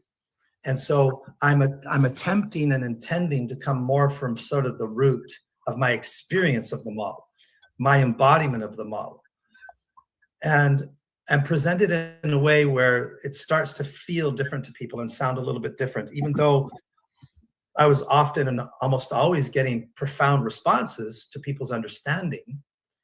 I'm attempting to take it deeper. And so what would I tell them? The most important thing I have to tell them is what's driving all of the modern day dysfunction. And this is going to sound too bombastic for people to believe initially. But that almost all modern day dysfunction, I don't even mean just sickness and pathology and mental illness and addiction. I mean the war in the Middle East. I mean yelling at my kids. I mean relationship conflict. It's ubiquitous and it's everywhere. And there's a specific, simple explanation for it that you won't believe when I give you the simple presentation. And so then I have to go into the brain mechanisms to sort of explain how and why. But that we are literally, not metaphorically, literally, biochemically, physiologically addicted to suffering. Not as a metaphor, not as an observation, as a physiological process. Humans, all humans, without exception, to varying degrees, are biochemically addicted to the unconscious collaboration, the complicit participation in the unconscious pursuit of the creation of their suffering. That's brilliant. What do you do with that? I mean, that's an incredibly counterintuitive, kind of abstract. What do you mean by suffering? How do I make this concrete and have an understanding? So I start there and say that all dysfunction, all modern day dysfunction that's chronic or repetitive in nature, those are key qualifiers. It has to be chronic or repetitive in nature, are driven by this internal biochemical process. And so when somebody comes to me with an alcohol addiction, or somebody comes to me with an anxiety disorder, or somebody comes to me with a sleeping problem, or somebody comes to me with OCD, or somebody comes to me with body dysmorphia and an eating disorder, I treat everything the same. Your diagnosis has no impact on my treatment for you, other than the language that I'll use initially so that we are communicating clearly. Same language, yes. So I want to be really concise with this, and I want to make it, I want to make it something that people can understand. So we're addicted to our suffering, and there's something very specific. If I could simplify it without going into what anthropologists call evolutionary mismatch, without getting into that evolutionary psychology piece, if I could simplify it, there are moments or a pronounced moment when we are our most innocent, when we are our most unsuspecting, when we are our most vulnerable. And something happens in that moment that we don't have the ability to reconcile or make sense of. And in conjunction with not being able to reconcile that event, we experience the pain of that event alone. We're not in a band. There's nobody validating. People might be bypassing. They might be trying to placate. They might be making me feel better. They might be therapizing, but there's nobody just witnessing with me, empathizing and experiencing with me what I'm going through. We don't do that in the modern world, or very rarely. And so the combination of those two things means that something that might appear relatively benign, almost harmless to one person, to this person at this particular time, with this particular vulnerability and in this innocence and unsuspecting nature, something happens that we might call a trauma, but we might not. But whatever it was, directly related to the degree of their innocence, they were in a state of flow, they were in a state of trust, and the unsuspecting nature of that event threw them into survival mode. In that survival mode experience, they felt specific feelings, specific sensations that will either get trapped in the body or heal. And that will be determined by, what do I do? How do I attach during or after that event, if we want to call it a trauma for now? When I'm in survival mode, how do I attach? And so if I'm a hunter-gatherer, where we evolved for millions of years, and I'm in the environment that I'm adapted to, I'm going to have what's called an authentic attachment. And so that trauma doesn't cause dysfunction. And we know that anthropologically when we do hunter-gatherer research. They don't have the same type of psychological dysfunction that we do. There's almost none of it, zero. And so we know it's a phenomena of the environment that is presented today, so that we're not in our natural environment. And so it becomes very, very difficult to have what we call an authentic attachment, to cope in a way that we evolved to cope. And so when I have an inauthentic attachment, or a pseudo attachment, or a false attachment, or an addictive attachment, what happens in that moment is it locks the trauma in the body in different places in different ways. And almost everybody in a modern culture is going to have a false pseudo-addictive attachment. It's very unlikely that we'll have an authentic attachment, and to whatever degree that we do, the authentic attachment is, first of all, what would be in the environment for a hunter-gatherer and the way that we operated. So our operating system is such that it needs that type of attachment. But the most important thing that you can understand about authentic attachment is that the most important attachment is the attachment of objective truth. Truth is always the most important attachment. And when we go through trauma, we often don't attach to truth. Like, give you an example. If a young child gets, sorry to be graphic, but gets sexually abused by their uncle, well, often what they do is they say it must be my fault, because they can't reconcile that. Uncles don't molest nieces or nephews. So they can't reconcile what just happened. Wait, what? Wait, that's my dad's dad. Hold on, that's my mom's dad. Wait. So they can't reconcile it. Then they experience it alone. And then they lock it in their body because they don't attach to the truth. My uncle did something bad is the truth. My uncle did something hurtful. There needs to be corrective measures. That's the truth. But I might have unconsciously attached to, I'm not worthy of protecting. Maybe I brought it on myself. I'm guilty. I must have done something wrong. Maybe I'm wrong. Maybe I'm bad. And also I might have internalized and said, well, men aren't safe. Men fundamentally are not safe. And all of those are not true. They're an exaggeration. One man isn't safe. Many men aren't safe. But the statement men aren't safe is pathological and based on subjective or objective evidence. As a general rule, it's not true. And so what happens now is that I attach to falsity, and then I attach to the specific emotions that I felt during that. I become addicted to those specific neuropeptides that elicit that emotional response. I become addicted to the story that I just created because of the experience. And then I become addicted to the identity that I become as a byproduct of my reactions and responses to those emotions and to that experience. And that becomes my program. And literally, oftentimes we'll find a way to distill it down into a 2 or 3 word phrase that's oversimplistic, but can describe the manifestation of a life that had a template, physiological, behavioral template that manifested and created a reality as a byproduct of this one event. The guy I was working with yesterday, we distilled it down to, it's not my fault. And so his pathology and dysfunction was a manifestation of this identity and this story. It's not my fault. And then that led to this behavior, and that led to that behavior, and that led to that addiction, and that led to that relationship. Not my fault. It was such a profound awakening. But that happened in a single moment. And then the experiences that happened as a byproduct of that moment. Repetitive pattern. And then it turns into a repetitive pattern because literally the very thing that saves you, I'll give you an example.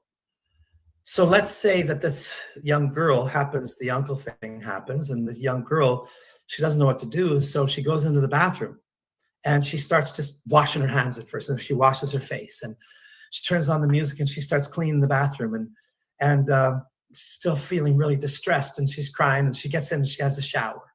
So she has a shower and she scrubs and she's feeling shame and dirty, and some part of having the shower is scrubbing off the shame.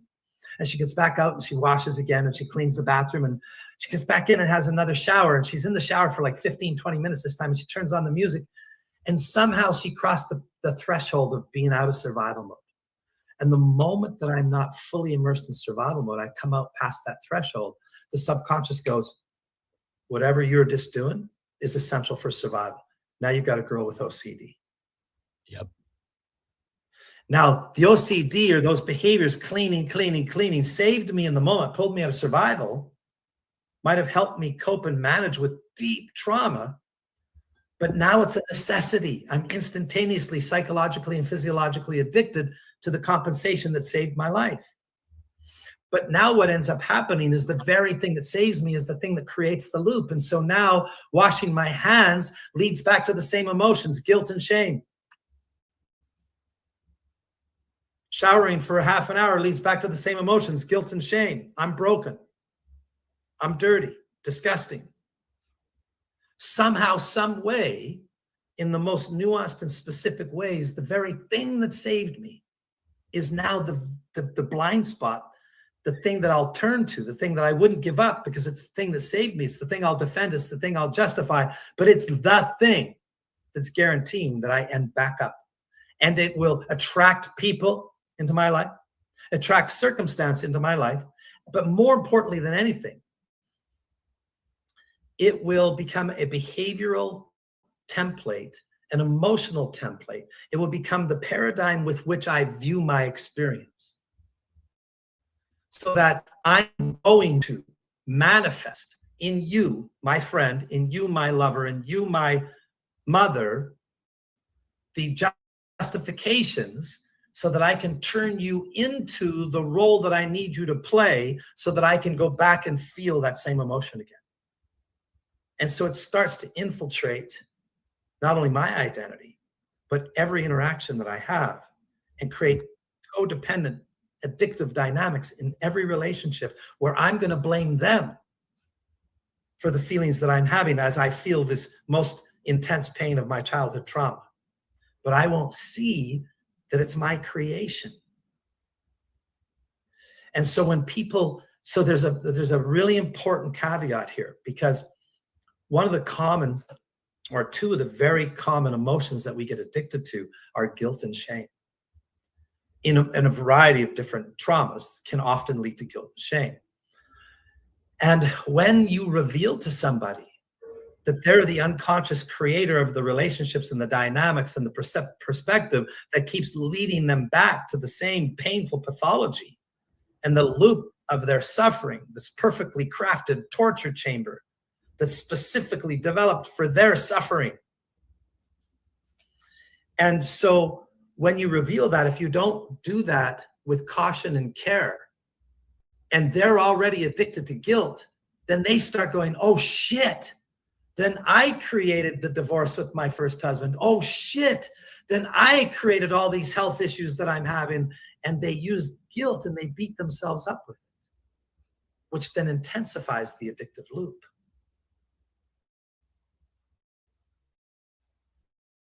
Does that make sense?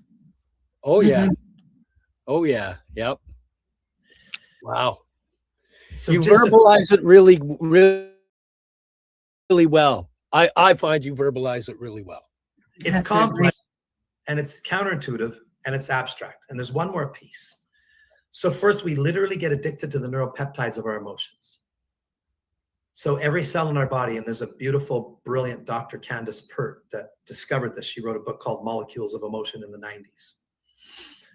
And so what ends up happening is we have 100,000 receptors on the surface of our cells. And as the body is flooded with specific emotions the neuropeptides that we call emotions, the receptor sites on the cell have hundreds of receptors for that specific emotion.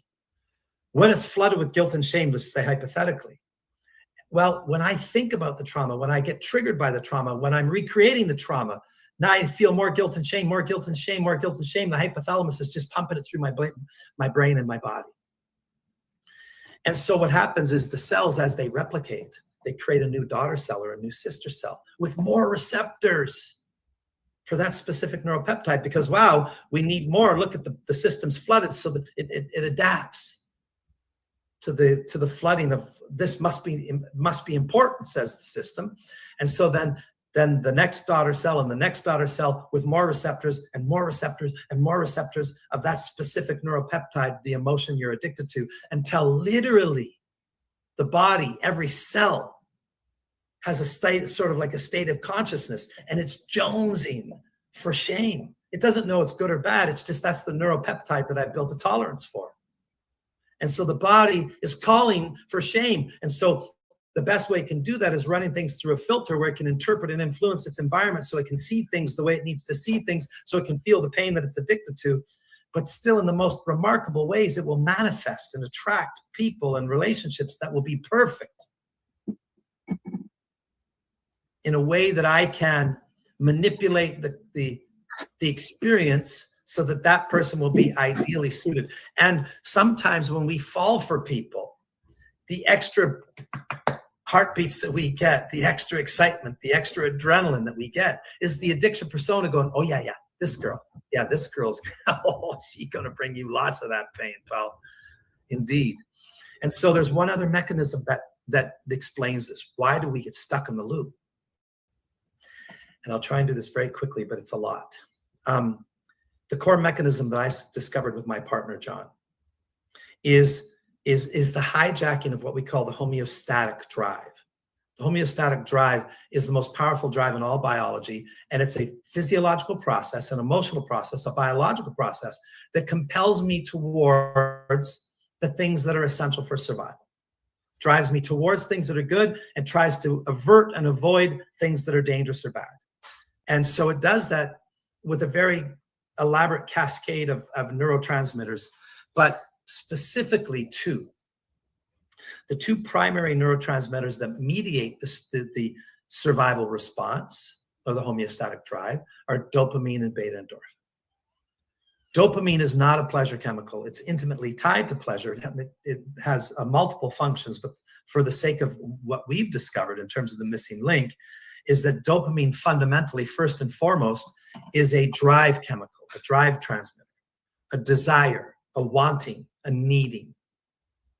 So all of those things are subtly different and will influence the impact and how dopamine is administered and how much you get and so on and so forth. But let's say, just to simplify, that if I'm hungry, dopamine releases in approximately a doubling, and it creates a non-homeostatic event in the body. It responds to that, and then it activates the body to move towards the satiation of that hunger. So I'm hungry, I eat. I'm horny, I go have sex. I'm lonely, I go have friends. I'm tired, I have a nap, etc., etc. All of that is mediated by dopamine, by approximately a doubling of dopamine. And then also, then when I have the food, it's delicious, there's a doubling of beta endorphin. That's my body's primary pleasure chemical. When I have the sex, there's a specific type of pleasure. When I hang out with my friends, there's a specific type of pleasure. When I commune with nature, there's a specific type of pleasure. When I contribute to my band, there's a specific type of pleasure. When I pursue my natural inherent abilities, there's a specific type of pleasure. All of those types of pleasures feel different, but they're still mediated in this pleasure centers of the brain, and fundamentally by a doubling of dopamine, approximately a doubling of dopamine. Beta endorphin, that's the pleasure. The quirk of nature, and I'm almost done, is that beta endorphin is also our body's primary painkiller. And we don't get it in a doubling for pain. So the dopamine says, run away from the bear, need to get away, compels me to get away. Dopamine, get away from the bear, activates the body. And then the beta endorphin kills pain. So I don't have to deal with the stress when I'm running from the bear. I'll mend it later because I can't feel the pain right now. I've got to get away from the bears. So it's essential, but it doesn't come in a 2 times, a doubling. It comes in 5 to 10 times. So for killing pain, I get 5 to 10 times the beta endorphin. For pleasure, I get 2 times the beta endorphin. Now here's the quirk. Beta endorphin is an endogenous opioid. It's essentially pure heroin, and it binds with the same receptor sites as heroin and fentanyl and any other opiate. And it builds a tolerance. And there's the chasing the dragon effect. And I need more and more and more to satiate my addiction to beta endorphin. And so the pursuit of suffering is all explained. And even why we go back to our source pain emotions of deepest childhood trauma is because my deepest childhood trauma elicits the biggest release of beta endorphin. My childhood pain, my emotional pain, and it's also something I can just think about it and I get the payoff whenever I want, 1,000 times a day. I don't have to wait for pain to show up physically. And then this leads to a cascade of other chemicals that happen in the body, and that leads to inflammation, and that leads to cytokines, and that leads to histamines, and that leads to then the creation of almost all of our dysfunction, pain, disease, and gosh damn, we're out of time. Yeah, so like with that, please come back again and let's continue this conversation, because I feel like we've only really got the tip of the iceberg. We didn't really talk much about your company. We just talked more about I would yeah. This has been absolutely incredible for me, just so you know. Yeah. Like, okay, Andrew, we want to reach out and have you on in a couple weeks, so we're gonna bug you to get Todd to the conference. Yeah, baby. For the conference. Thank you so much, guys, for having me. I really enjoyed it. And yeah, I'm sorry I just took up so much time. There's just so many things. Oh, to don't cover. be sorry about anything. We'll just schedule another one and bring you on. Information is information. Healing information is special. And when it gets recorded like this, it's there for long periods of time. We can send people there to get the data. And your information is very valid and very healing. Yeah. It resonated with a shitload of it, my friend. So before we let you all go, I just want to remind you all that if you want to get a hold of Todd, transform.org will take you right to the website. There's a phone number and everything for you to get a consultation. You can get a free consultation I saw on the website and information about what he does and how he helps. And you can take a look and see if this is something that is for you or a loved one that you are concerned about. Yeah. Thanks, guys. Thank you. On that, it's time. Better run those commercials. I'll hang it. I'm hanging around so we can chat after. Perfect. Okay. Perfect. Bye, everybody. You're listening to the Pace Radio Network here at paceradio.net. The opinions of the individuals during this broadcast are their own and may not be the opinions of their group or other organizations they may be involved with. All medical advice during our broadcast is not a medical opinion and should be checked with your medical physician.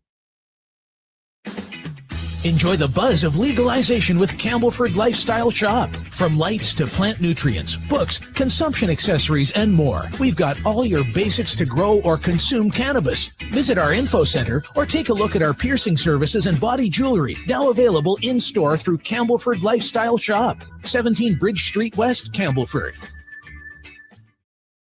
Limestone City Hydroponics is Kingston, Ontario's hydroponics shop. Take your growing to the next level and create the optimal environment with a tent kit or maximize your yield with an ebb and flow flood table kit. Either way, Limestone City Hydroponics has more sizes and options to fit your needs. Are you looking for the power of the sun that adapts to your budget? Then look no further, as they have professional grow lighting. They have indoor grow systems that are easy and cost effective with many options to fit your living space and lifestyle. Cultivate your growing potential. We have everything you need to succeed. And if you can't make it to the store, they offer local delivery to the greater Kingston area. Remember, when you're looking for experts to help you grow, then look no further than the locally owned Limestone City Hydroponics, 105 Sunderland Drive in Kingston, Ontario. Call them at 613-548-0420. We are people advocating cannabis education here at paceradio.net. Stay tuned. We'll be right back after this toke.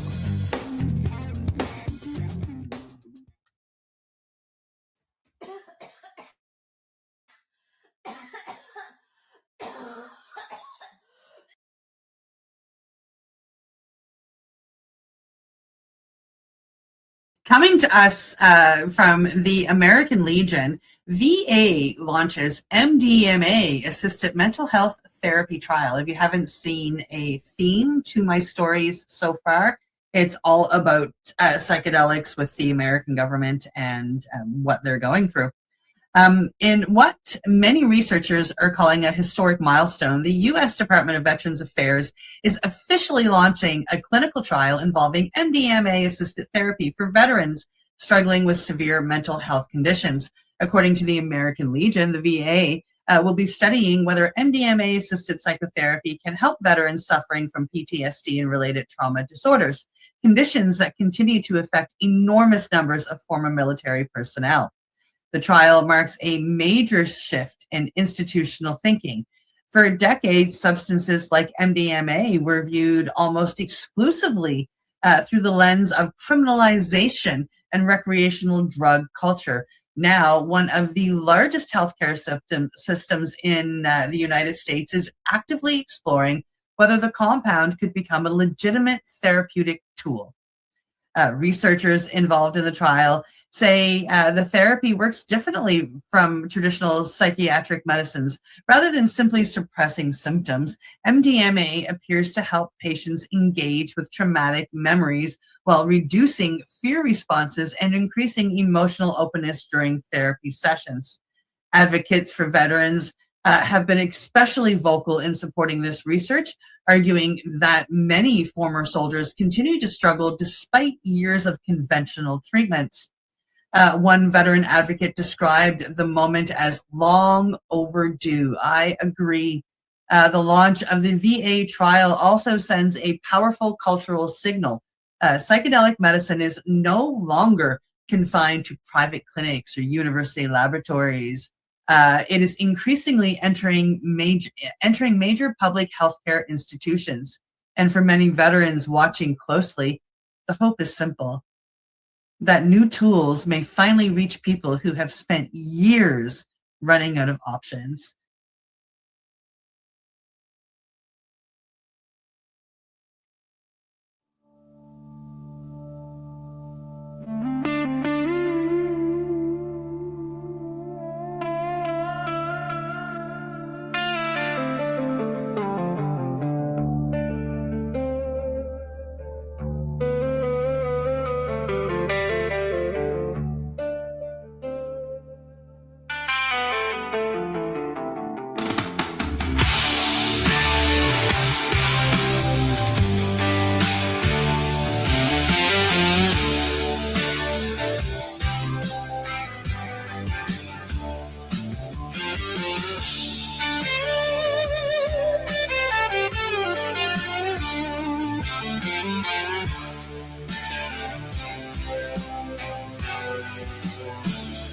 The emerald smoke climbs the velvet wall, and the shadows stretch a mile long in the hall.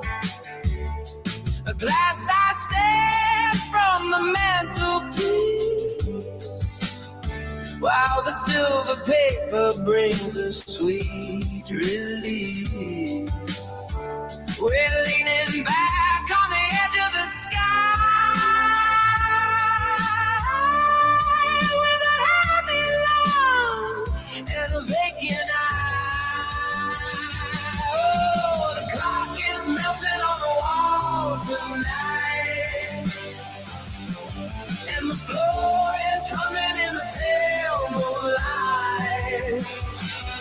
The forest is breathing underneath the rug, in the quiet pour of the gravity tug. We're drifting out where the colors bleed beyond the soil, beyond the sea.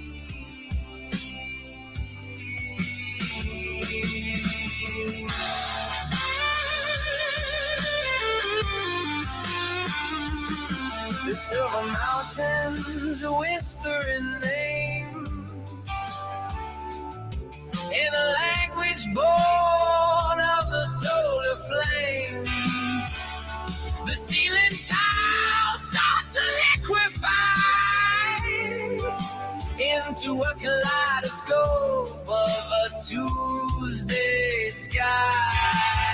Time is a circle or a broken plate, and we've locked the keys outside the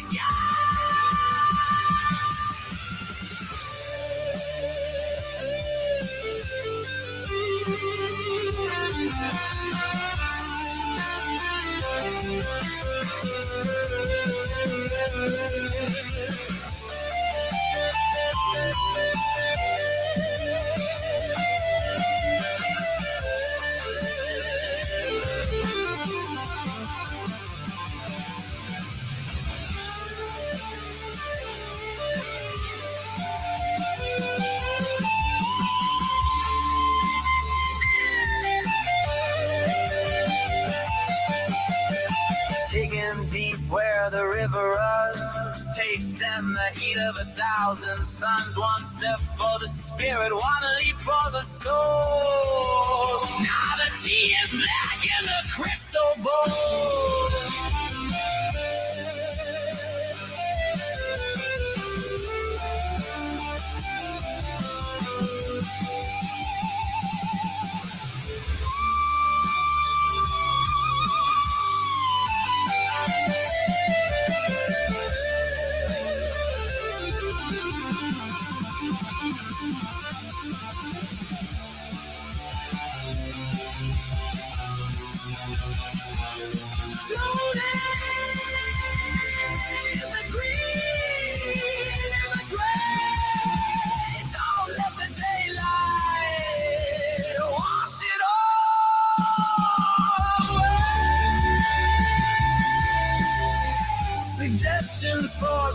specific chords or instrumentation can be provided to give this more of a dark side or a metal era feel upon request.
The emerald smoke,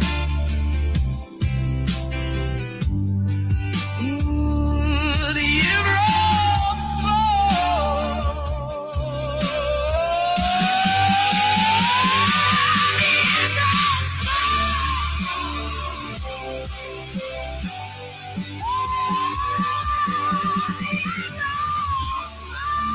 the emerald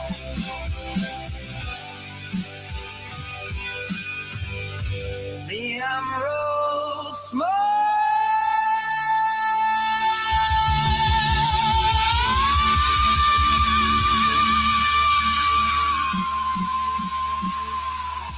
The emerald smoke cleanses the velvet wall.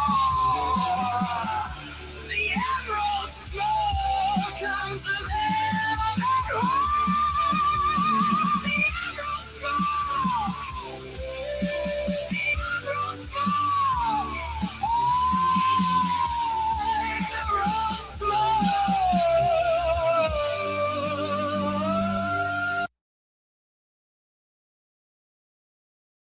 You're listening to the Pace Radio Network here at paceradio.net.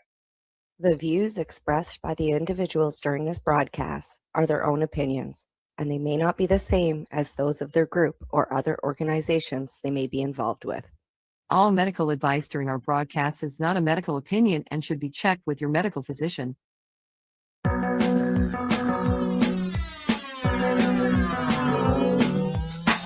Look at all that money, yeah, the money that they spent. Take another look now and take some time for him. Don't cut trees with paper, cause it hurts the environment. Stop deforestation, yeah, it's time for him. Oh, an acre of hemp makes 20 barrels of oil. No need for pesticides to poison all our soil. People got no food, they got no clothes, they got no rest. Well, right now it's time for hell. Thank you for taking time for hemp. I'm your host, Casper Leach. On the program today, we are reaching across the border from America to the Canadian side with this wonderful program that we want to bring to you today. My joint host, Al Byrne, is also joining us on the big program. He is the official joint host of Time for Hemp. Hi, Al Byrne. Hi, Casper Leach. And we also have on our program as part of our joint team. And don't forget, anytime you hear the word joint on the big broadcast, hit your bongs, your pipes, your vaporizers, and let everybody all around the world know that it is time for hemp. On the program, we also have on our joint team Al Graham. Al is handling the controls and the devices to make certain that everything looks smooth and sounds groovy. And we're also being joined today by a joint friend of ours that Al Graham introduced me to 100 years ago when I first started getting activists in the cannabis movement. And that's Allison Murden, one of the people in my life who I just adore. Allison, how you doing? It's time for hemp. Hi, everybody. How you doing, Allison? How you doing? Fantastic. Every day of my life, I'm always great. Thanks for asking, Al. And as always, I like to sit back and hit the pipe and enjoy the conversation. So I'm going to let my joint host, Al Byrne, kick off the questions. Al? Beautiful. Well, first, let me just say hello. We spoke informally earlier, but people know I've been around the issue of cannabis in some fashion for about 40 years. And I don't accuse Allison of being that old, but she sure put her time in. I know that. We discussed that we've never met, but in my travels in the cannabis world, I've heard of Allison and her accomplishments, her successes, for a couple of decades anyway. So it's really good you're here. But let me ask the puff question that I think will get us moving, which is, you are what you are now, but there was a first time that you ran into cannabis, and you used it or not. But could you put us back in time and say, I ran into cannabis and then here's what happened? How about that for a start? You bet, Al. And again, nice to meet you, my sweet friend. I actually was introduced to cannabis when I was a teenager. And when I was around 16 years old, I think it was then that I smoked my first cannabis cigarette. And the funniest thing was, as soon as I smoked it, I could walk better, I could talk better, and I had energy coming out of the wazoo. So bottom line, I knew then it was my medicine. So I started to pursue it when I was a teenager. And then when I became, I think it was around 28 years old, I got my first federal exemption or license. Allison? No, I got paperwork. Yes. Can you include, like you mentioned medicine, can you include why you use this as medicine? Oh, yes. I'm sorry. A lot of your listeners, I apologize. I've done a few interviews and I'm just ready to roll. My problems that I deal with are health issues, and I battle primary progressive multiple sclerosis and the world's apparently worst pain known to medicine in my face and head, called trigeminal neuralgia, or nicknamed Tic-Dolaroo, the suicide disease. Ooh. So because I was told that when I was young, I thought there's no way that, A, I'm going to leave this world on my own, but B, no matter what, and B, I wanted to find answers immediately. So getting back to Al Byrne, I ended up going the route of becoming a law enforcement officer. I actually went into corrections and I started working with young offenders because, like me as a young person, they were not listened to. So I decided I would give them a shoulder and I would listen to them as to why they were being arrested for trafficking and doing all these things with, illicit substances. And it turned out that, again, it was mostly glamour and money that was convincing young people that they had to go that route. So again, I connected my law enforcement background with the fact that I needed and consumed cannabis as medicine, and knew from a very young age, Al, that it was actually good medicine for me. Well, I think that's one of the ways that I first met you as well, was the Law Enforcement Against Prohibition organization founded by Peter Criss. I'm not sure whatever happened to Peter. He's still around. Is he? Because I tried to find him, I can't. Anyway, and I think you were the major representative in Canada for that organization for the longest time, weren't you? I was. There was a gentleman named John Gator who was a Parks and Recreations law enforcement officer for the Niagara Falls area. And he worked around the falls a lot, but he didn't really come out publicly a lot in the media. So I, again, tended to do a lot of media back when, 100 years ago. And because of that, I became really vocal all around the world. So Yeah, I actually thought you were a lawyer. You were so mouthy. Well, I I wanted to be.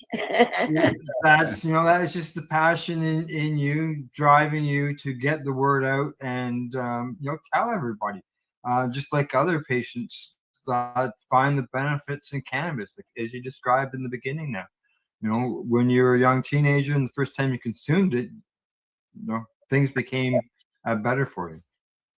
But I just knew, because again, I'd had so many pills already. My history was 32 pills a day, 2,000 milligrams of morphine every day, heroin, and then cocaine. And at the same time, I was getting raw opium from a doctor sent to me from Montreal here in Canada every single month. Like, I had everything I was consuming under the sun. Now, the cocaine and the heroin and stuff, you had a Section 56? No, actually, I just literally, I was working with a doctor in Canada here from Burlington, Ontario, who is, I guess, a really known pain specialist, but also known because he was so different with his administration of substances. So in the substances he was involved in, like heroin and cocaine, nobody else at the time would touch them.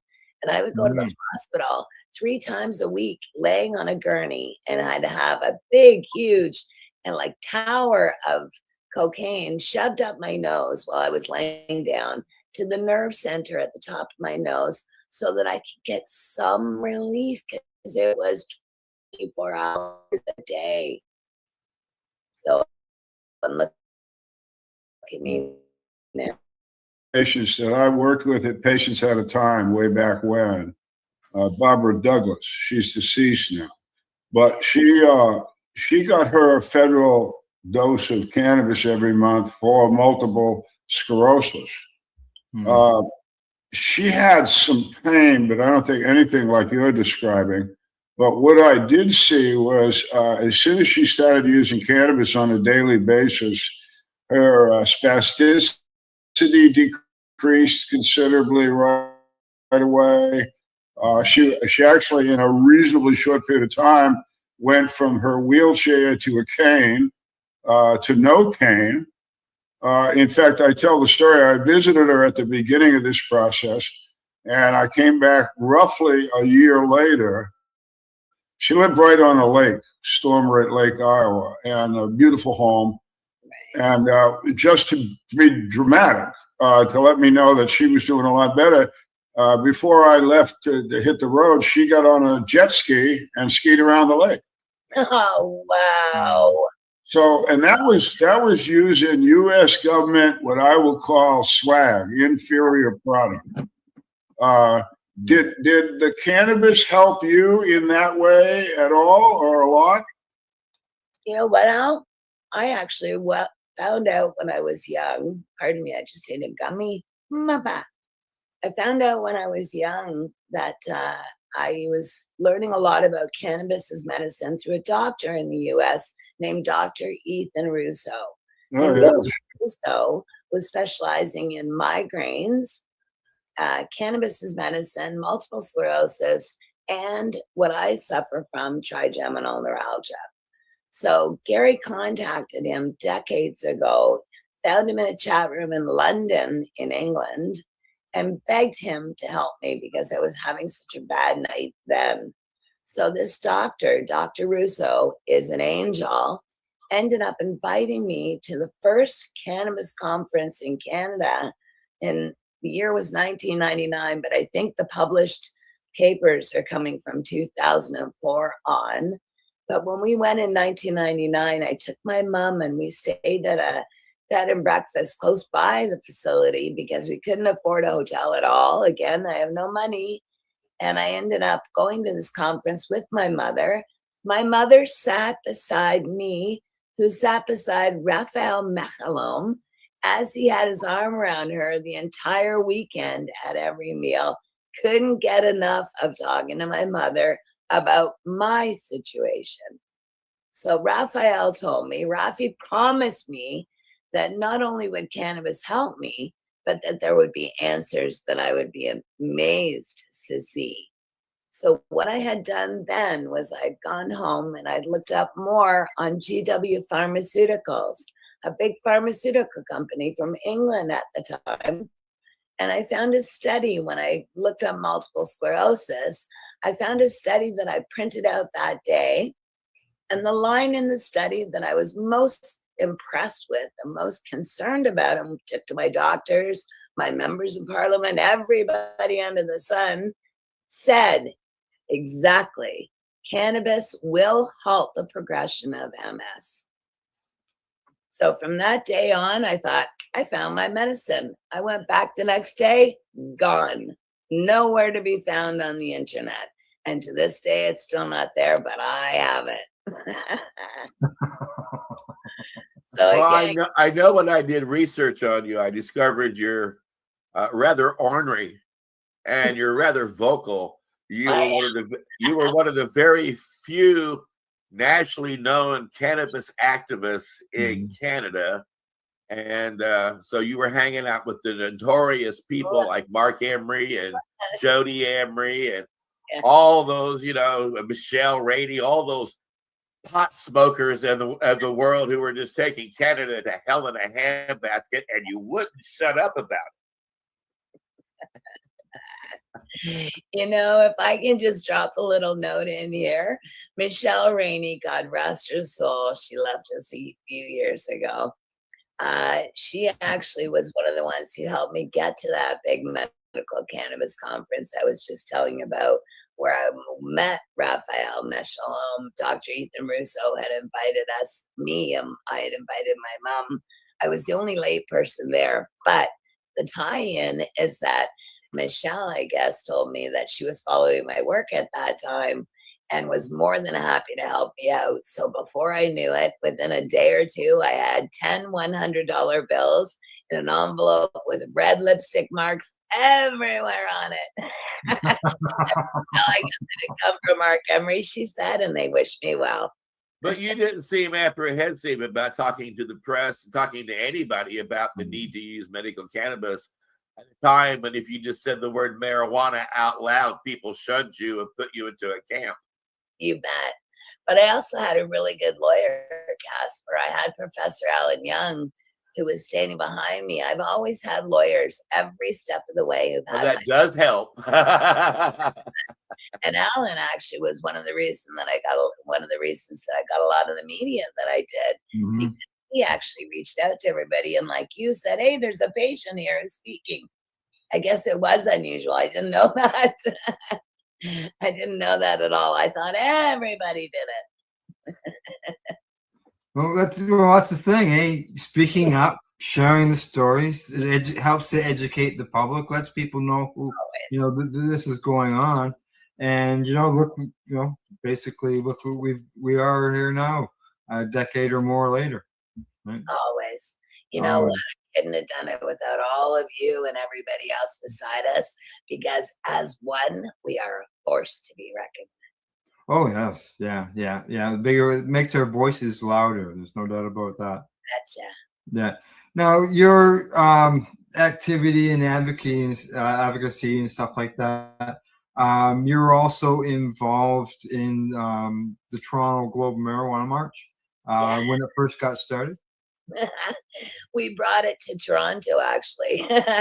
There were 5 of us who originally decided, I think it was in the 90s again, 1999 it might have been. Yeah, exactly. I was going to say, and there was a Compassion Club owner named Neve, a Compassion Club owner named Dom, Stephen Bacon, who is one of the first licensed patient. I think he is in the category of the first. In the first group. and Gary and myself, and I was in my electric wheelchair with a flag, and all I wanted to do was legalize cannabis.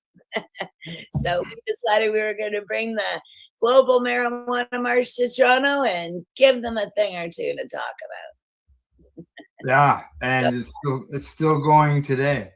Well, funny enough, Al, the first year, like I said, there were the 5 of us marching around the major city streets of Toronto, screaming, booming off the buildings. We had a great time. Next year, I heard there were over 20,000, but I've heard as many as 50,000 Yeah, who yeah. joined us. That was totally cool. Oh, yeah. That's what I like to see. I'm a It head was. cheerleader from when I was young. Sorry, Al. And all Yeah. I want to do is make sure everybody screams the same as we do. Oh yeah, it was all part of helping get to legalization, and the programs for the patients and all that, because of the fact that people were speaking up. Exactly. And Allison, when you were doing this process in Canada, what were you running into? I mean, what was the opposition saying that? Were they just was it religious, political, stupidity? What was it?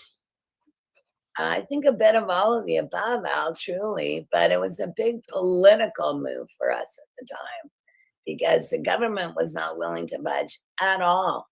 And we felt as patients, and I knew, because again, I'm a retired corrections officer, I know my rights. And I knew that one of the rights here in Canada was to use anything licit or illicit to feel better. And I couldn't find anything licit, which is legal. So I went illicit, which is illegal, and I got my answers there.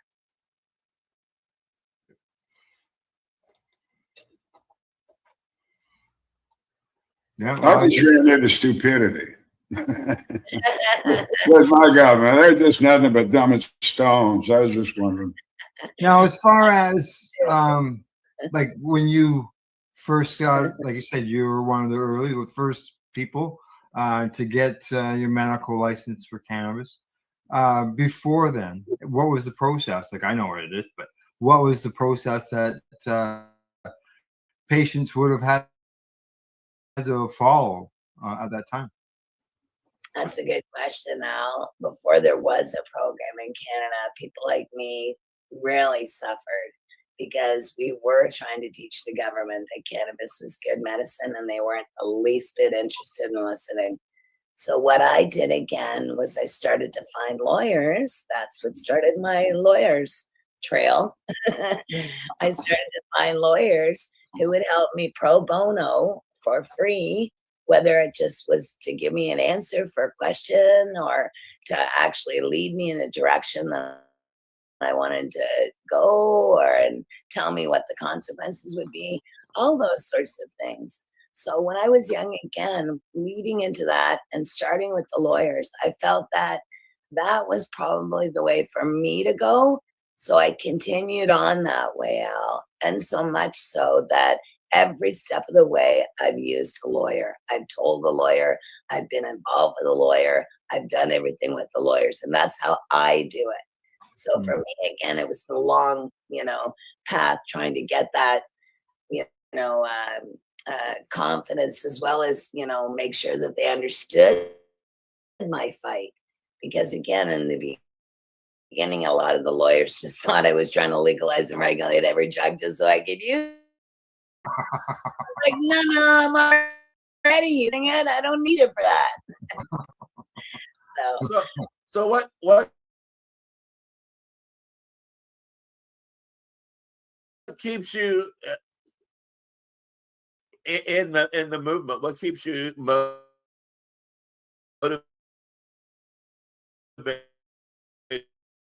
to go out and continue to speak about this? I mean, hey, the whole country's moving. Yeah, having that problem now in Canada. I mean, it looks like things are really back in some ways. Al, you would know better, but I'll tell you as a patient, Casper, I used to be I was one of the first 20 patients in Canada in 1994. Yeah. And now here I am, 2024. I'm old. And all of a sudden, again, I've been under the program for about 5 years. So I can't even get into the program because A, my amount is too much, and B, how am I going to afford it? No. That's what I mean. It seems like it's gone backwards Yes. in the attempt to help those who need it. Yes.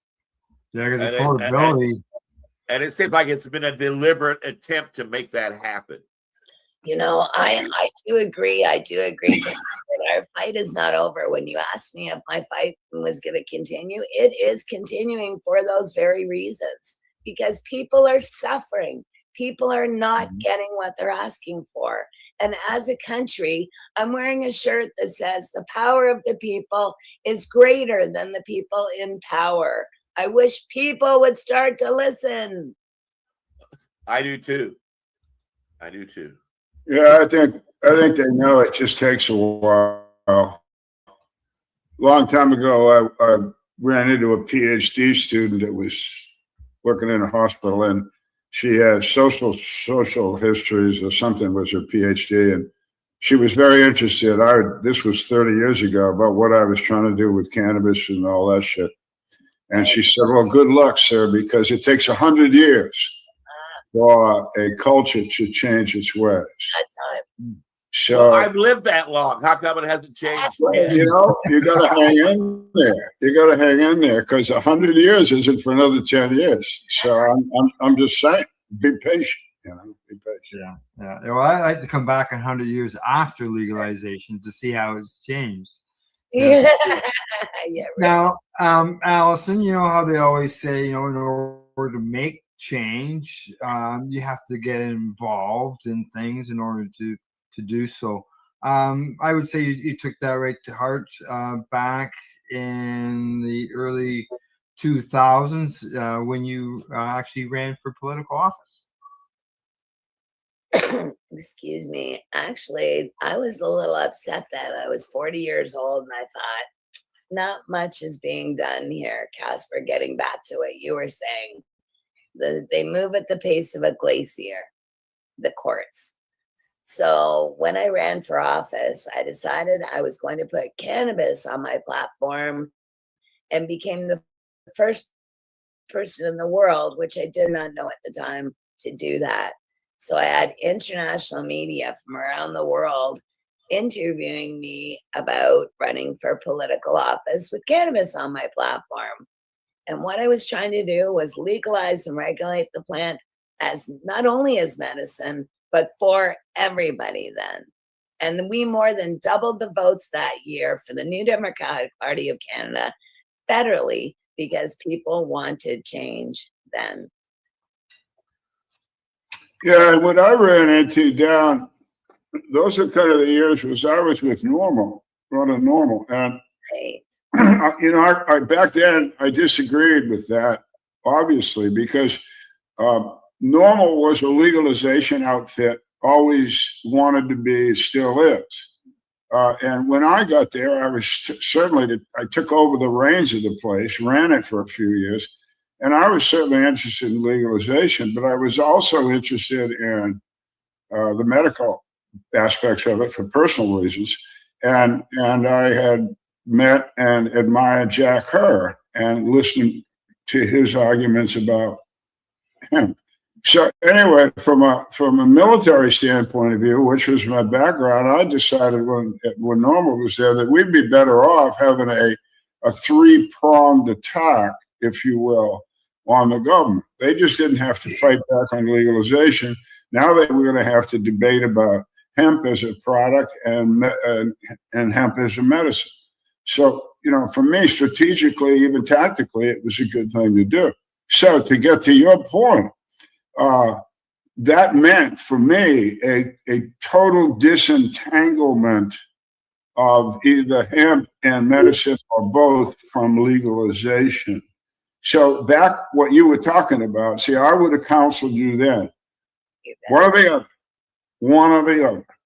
And I would still say to advocates the same thing. Pick your cannabis over hemp.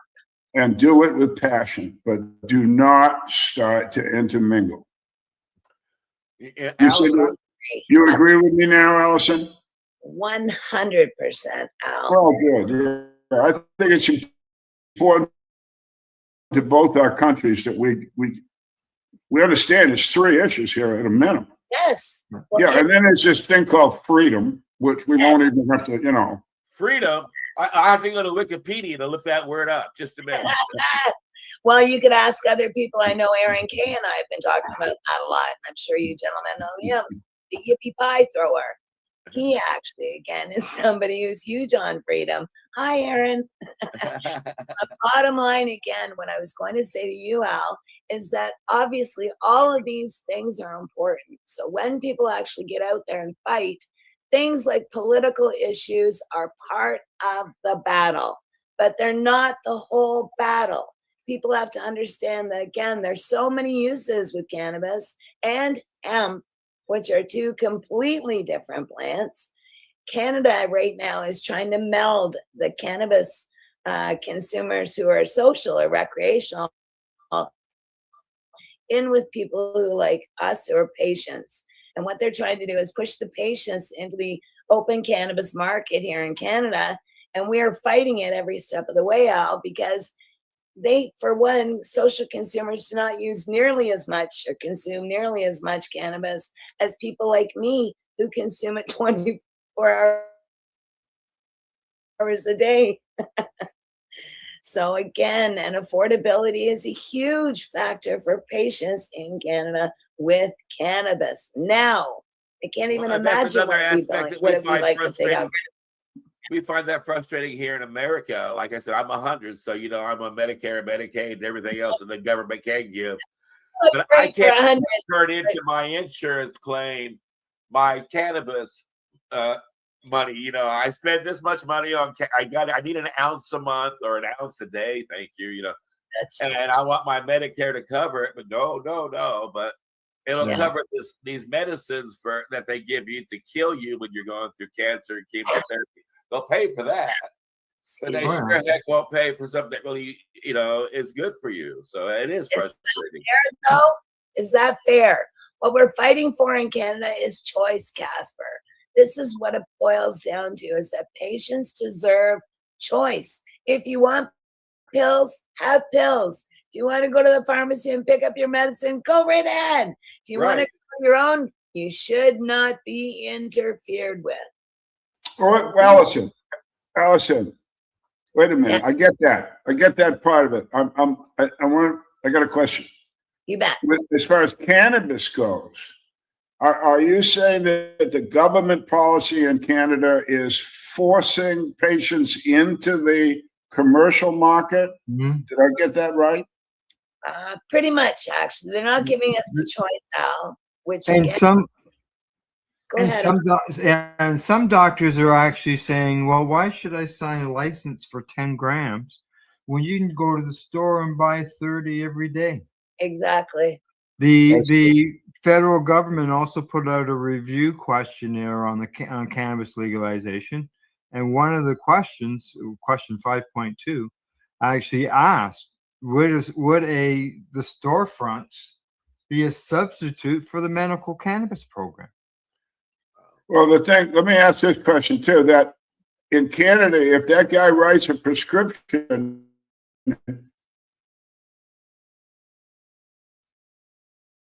who pays him? So it doesn't matter where you go, you end up paying the bill. That's what you're saying. It's the only medication in Canada that I can find that doesn't have a DIN number, a drug identification number. It's called a DIN number. No, that's because it's a plant, see? Exactly. They don't do that to plants. You're right. I want to take this one more step farther. The medical is forcing you to go into the commercial. Here, as well, on top of that, when we go into the commercial, I had some friends. I live in Indiana. I had some friends who were going to Illinois, where it is legal to purchase. So I called up to Illinois and I asked how much an ounce was, and they said $225. And I said, I can get it $125 on the black market. And they said, yes, we know. But because of the taxes that we have to pay to the state and all the license fees that we have to cover, the only way that we can afford to stay open and do business is to charge those prices. So we do understand that the black market is beating us. So the medical pushes you into the commercial, and the commercial is still pushing you into the black market. So true, Casper. And this is the fight I've had for decades with LEAP on Law Enforcement Against Prohibition. I spoke for them for 12 years. They're based in the United States. And bottom line, we all agreed that that was absolutely ridiculous to make patients go to the street for our medicine. So what we decided then was that nobody, no patient whatsoever, and nobody should be on the street for their product, for their whatever it is they're buying. So we needed to obviously eliminate the street market yesterday. Exactly. It exactly was fought for full legalization and regulation of every single substance in this world. The harder and the stronger the substance, the more it had to be legalized and regulated, taken away from the street, taken away from our children, and taken out of the hands of the criminal element once and for all. Well, I think there's still pockets of Canada, I might be wrong, that also have it illegal in such a sense that here in the States, again, I'm living in Indiana. Yes. All the way around me, Michigan, Illinois, Kentucky, and Ohio all have it legal for recreational and medicine. Indiana does not. That is so wrong. I tell people, like, when it's 3 o'clock in the afternoon in New York, it is noon in LA, it's 1955 in Indiana. Yeah. And so because of that, I've got friends who are my age who have a lot of physical ailments. I have a friend who's missing a leg. I have another friend who's got heart problems. I have another friend who's dealing with all kinds of, and they need this to get through their day. Right. But the whole state says that even as a senior citizen who is crippled up, even though you need medical cannabis, if you're caught with us, they're going to put you in jail. Well, let me just say, Indiana, if I can, there's a wonderful vet there. If any vet is listening and you're in Indiana, there's a guy named Jeff Staker, Staker. You can find him on the internet. It's something like Indiana Vets for Medical Cannabis. Jeff Staker, if you are in that area, you want to help him. The other thing I'll say about Indiana is I lived there for 4 years as a student at Notre Dame, and Notre Dame has a huge influence in that state, as you might think. And the Pope, the Catholic Pope, somebody asked him a couple of years ago what he thought about medical cannabis. The Pope said, if it helps people, they should have it. That's pretty simple. Yep. And Notre Dame has not taken the Pope's advice. If Notre Dame, my alma mater, would get off their ass and do the right thing for people and patients, they would talk to Indiana and say, if the Pope's for it and Notre Dame's for it, you need to be for it. So that's my little diatribe about Indiana. I'm sorry that you are there, Casper. I know you have a comfortable life and all those things. And you are obviously, your neighboring states is surrounded by good, nice, considerate, thinking of their sick and ill people. And you happen to be right there in the middle of Devil's Land. I'm sorry, man. I'm sorry. Hug your dog. Hug your dog. My dog's doing groovy. Thank you for asking. We see your dog. I'm her pet. She owns me. She's got you well trained, does she? I wasn't gonna love her. I was just gonna like her. After my last dog died before I got her, I sat around the house like my grandfather did and just stared out a window for like months. I just sat around and was just lost. Yeah. And I decided I wasn't ever going to allow myself to get that wrapped up in an animal again. And I would never love that deeply. But I also figured since I had this big room in my house and I was still alive, I could bring one home and give it, food, shelter, be nice to it. And about the third week, she stole my heart. The bitch ain't gave it back. So that's the way we are, honey. That's the way we are. But I wasn't gonna love her. I was just gonna like her, just be friends with her. That's okay. You can hang out. You didn't have a chance. Yeah, you're wrong, me. All right. Now, you might have seen there. I just flashed your website up there. I'm using a different browser today, and I see that it puts things directly to the screen. So, this is where basically people go to your website. You want to tell us about it? What your website address is? Sure. Actually, my website is my name, but that's my first website in the world. Again, Casper, about 100 years ago, you might remember. And it's called the Medical Marijuana Mission. But it's a link on my new website. No.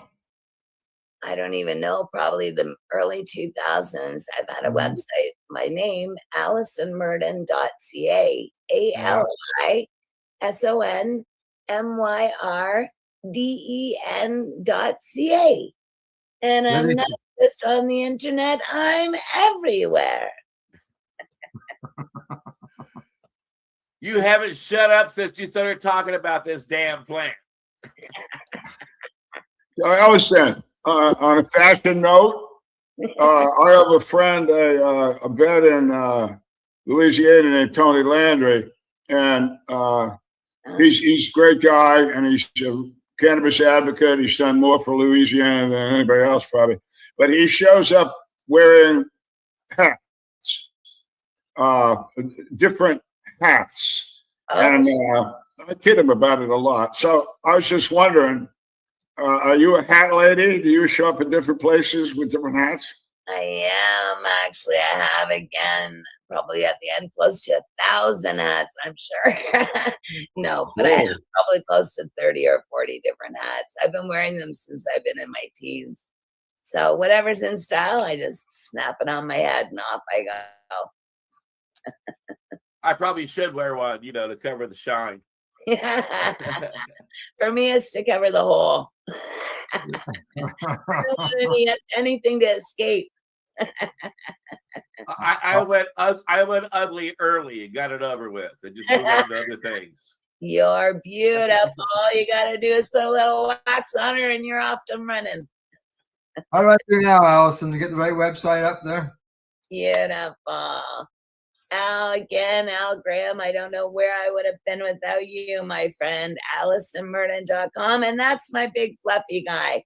36 years he's been in my life hanging out with me. Gary Lynch. Kind of cute.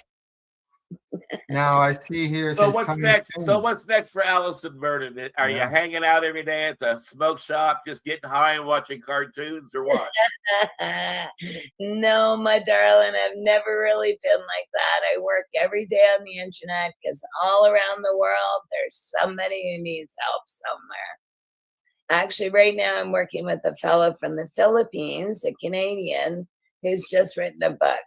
So I'm hoping to help him. He's a traumatic brain injury patient who uses psychedelics. Wow. You think you'll ever slow down? No, I don't think so. I've always been really busy. Like I said, when I was young, I don't think I ever stopped. I had my first job teaching guitar at 16 and thought I was going to be a rock star and went down that path for a while. Had a recording contract at 18 and then got my tonsils out and everything was over when I got diagnosed with MS in my 20s. So I live vicariously through my rock star friends, and I decided to again go into corrections. And when that didn't turn out, Casper, I went down the road of being an activist. Well, I know you are a conundrum because not only are you a former police officer, we're all afraid of the police, right? But you're also a former politician. And in spite of that, I've always liked you, and I've told you that, right? Thank you. But you made it clear, too, that it wasn't always on the agenda of the police person to go after the cannabis user. No. You were quick to point out, as well as many members of the LEAP organization, that many members of the police departments all around, not just Canada and America, but the world, consider these cannabis laws nonsensical and a waste of their life, right? They most certainly are. As you know, Casper, again, I've been fighting this well over 30 years. I was actually fighting it before I actually became a member of LEAP or speaker for LEAP. And that started again, I think, in 1995 or 1994, something like that. I don't even remember now. It's been so 2004, pardon me. And again, lasted for 12 years with, LEAP. So, but before then, I was already doing a lot of vocalization about drug law reform in Canada. Everywhere I could go, I was speaking about it. So it wasn't until 2000 that the media even picked me up in Canada. So, and then from there, I've just been going nonstop. So whatever happened to LEAP, I've seen that it's kind of online. They seem to be doing some of the same things. Peter Chris, the guy who founded it, is no longer part of it. Do you know what is up with LEAP? Is it still a good organization? Is it stagnant? What? Yeah, a few of us left LEAP a number of years ago because their mandate changed, Casper. And I think this is my opinion. I believe that a lot of the officers were just a little frightened to speak out the way some of us did in the beginning. So Jack Cole, Peter Chris, myself, very vocal people in LEAP. I mean that when you think LEAP, we're usually the three people that you think of because we're the ones who've been speaking out the most. So ultimately, again, when the three of us left, again, Jack and Peter being two of the original founding members, LEAP had to change. They had to realize that they needed to go down again a different road. They already were pursuing that road, more corporate sort of belief in legalization at the time, which was not, again, what I was about. And I was the first one to leave, I believe. And then Peter and Jack, we all left around the same time. I don't even remember. Right. But as soon as LEAP changed their mandate, we were gone. There was no point in us staying around. They have a great mandate. Please don't get me wrong, but it's not something that I fight for. Right. So, again, I think they're kind of going down the route now that people like me have always been going down. But, again, it's difficult when you have a corporate group of law enforcement officers, some of whom are not retired. So, and that's always been the case with LEAP. Some of them have been active duty police officers and law enforcement officers when I was with LEAP in 2004. So again, we have a mix of everything, and it just wasn't sitting well, our message that Peter and myself and Jack were already spreading. So. Well, anybody got any closing questions for our guests today? So what now we've fought for legalization. We fought for, the medical access. As we know, the numbers are going down, patients growing and stuff like that. And the push towards the commercial businesses for the patients. Do you see down the road, like I know the court challenges have said there's always going to be a medical program, or has to be a program. But do you see that that's just maybe it'll just dwindle off in the end? And what do you see for cannabis legalization down the road?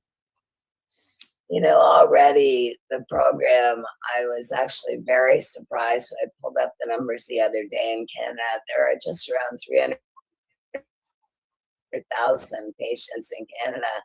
And I was one of the first 20 in 1994. And I honestly thought by now there would be a lot more than just, again, 300,000 people. So it ended up, that's just a rough number. Yeah. But I'm just you that we fought, Al, all of us fought so hard for this to be medicine here in Canada. I honestly thought it would take off a lot faster and be a lot bigger than it is. So we still have a fight in our hands. I'm still talking about it every chance I get. Again, I was just on Montel Williams' podcast. Let's be Flint just recently, and we were talking about that exact issue, that we have to keep it out there. We have to keep talking about it because people don't really, I mean, it's there one day and then they forget about it. So somebody like me who's repetitive constantly brings these issues up over and over and over and over and over again. And I think that's, again, what's driving it in is people who are finally repeating these messages continuously, whether it be for days or weeks or hours, whatever it is.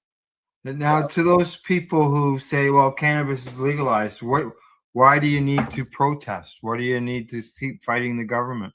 What do you say to them? I say it's not legal everywhere in the world, and that's our fight, everybody. We're all in this together, and it's a global issue. It always has been. If that were the case, I would have fought for just little old me in Burlington, Ontario, Canada.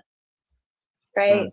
Yeah, but right now, guys, there's something north of 27, 28 countries in the world that have cannabis as part of their pharmacopoeia.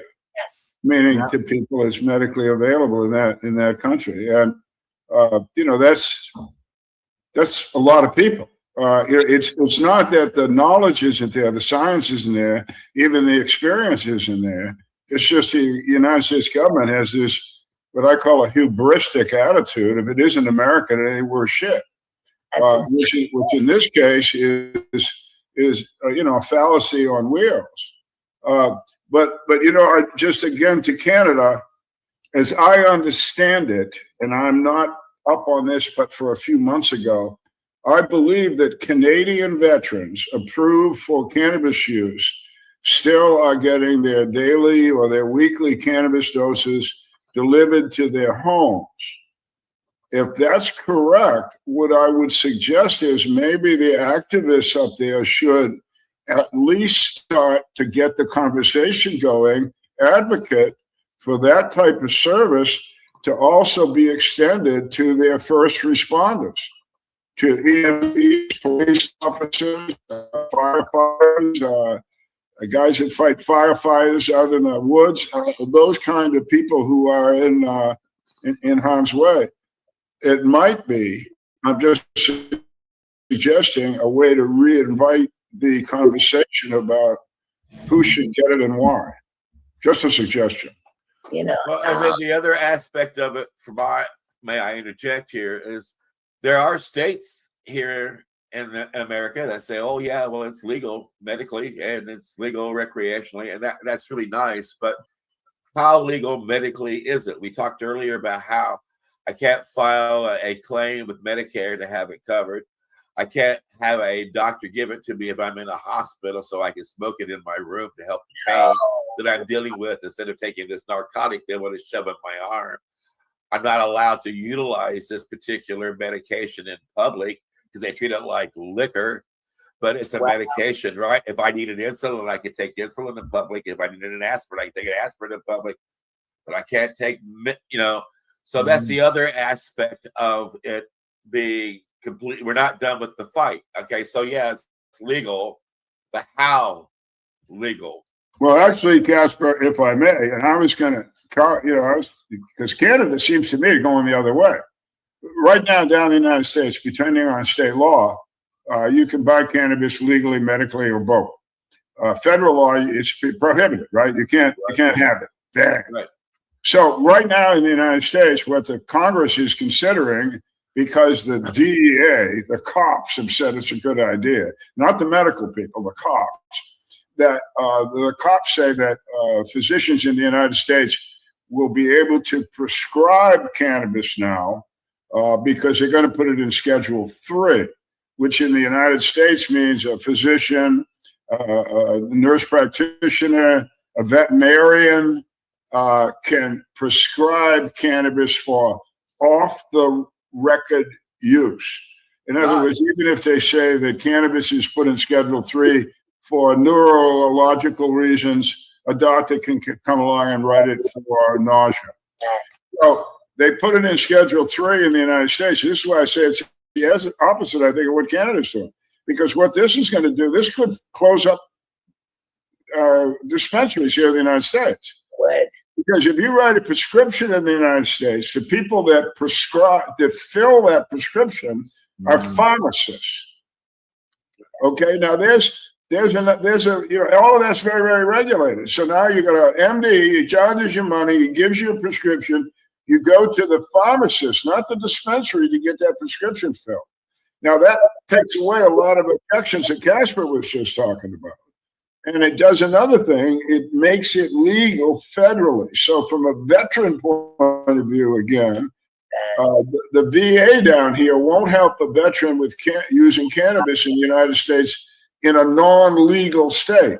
Well, as soon as the federal government says it's Schedule 3, everything in the VA and the health system for our vets becomes equal. It is not equal now. So for me, that's a good thing. It is. Bad thing, pharmacies, possibly even worse thing, closing down dispensaries. And then we get to the cost aspect. And well, if we're closing down the dispensaries because everybody's got to go to a pharmacy, who the hell can afford anything anyway? I think no matter what these countries do, and yours or mine, it's just none of it makes sense. It just does not make sense. Here, and I just want to say to the audience, I don't need to preach to Casper especially. When you see these kind of arguments going on, they're going to put it in Schedule 3. They're going to do this.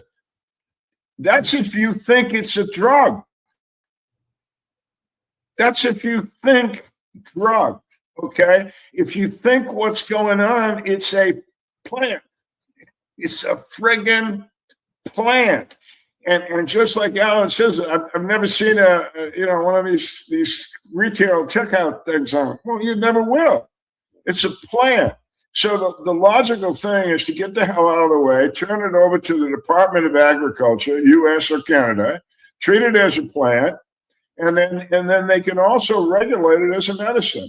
As a serious patient, I would want, as an option, we're talking options, I want to go to a pharmacy and get something that's been approved and packaged correctly and stamped. And if I've got the insurance, that's what I want. And I also want to grow it in my backyard. Exactly. So I think it should be treated like grapes, where with grape you can make liquor out of it. So if you're making something like that out of cannabis, that's what I'm saying.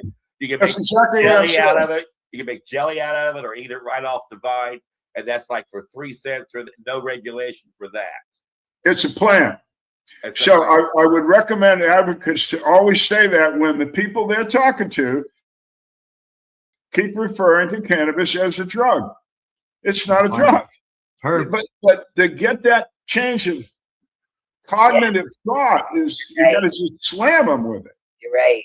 You're right. Well, and that's why I'm always careful to call it a medicine. I don't ever call it a drug, because you're right. It's not. It's an herb. It's a medicine. When it's used for medicine, it can be used for recreation. It can also be used to cook with, just like grapes, right?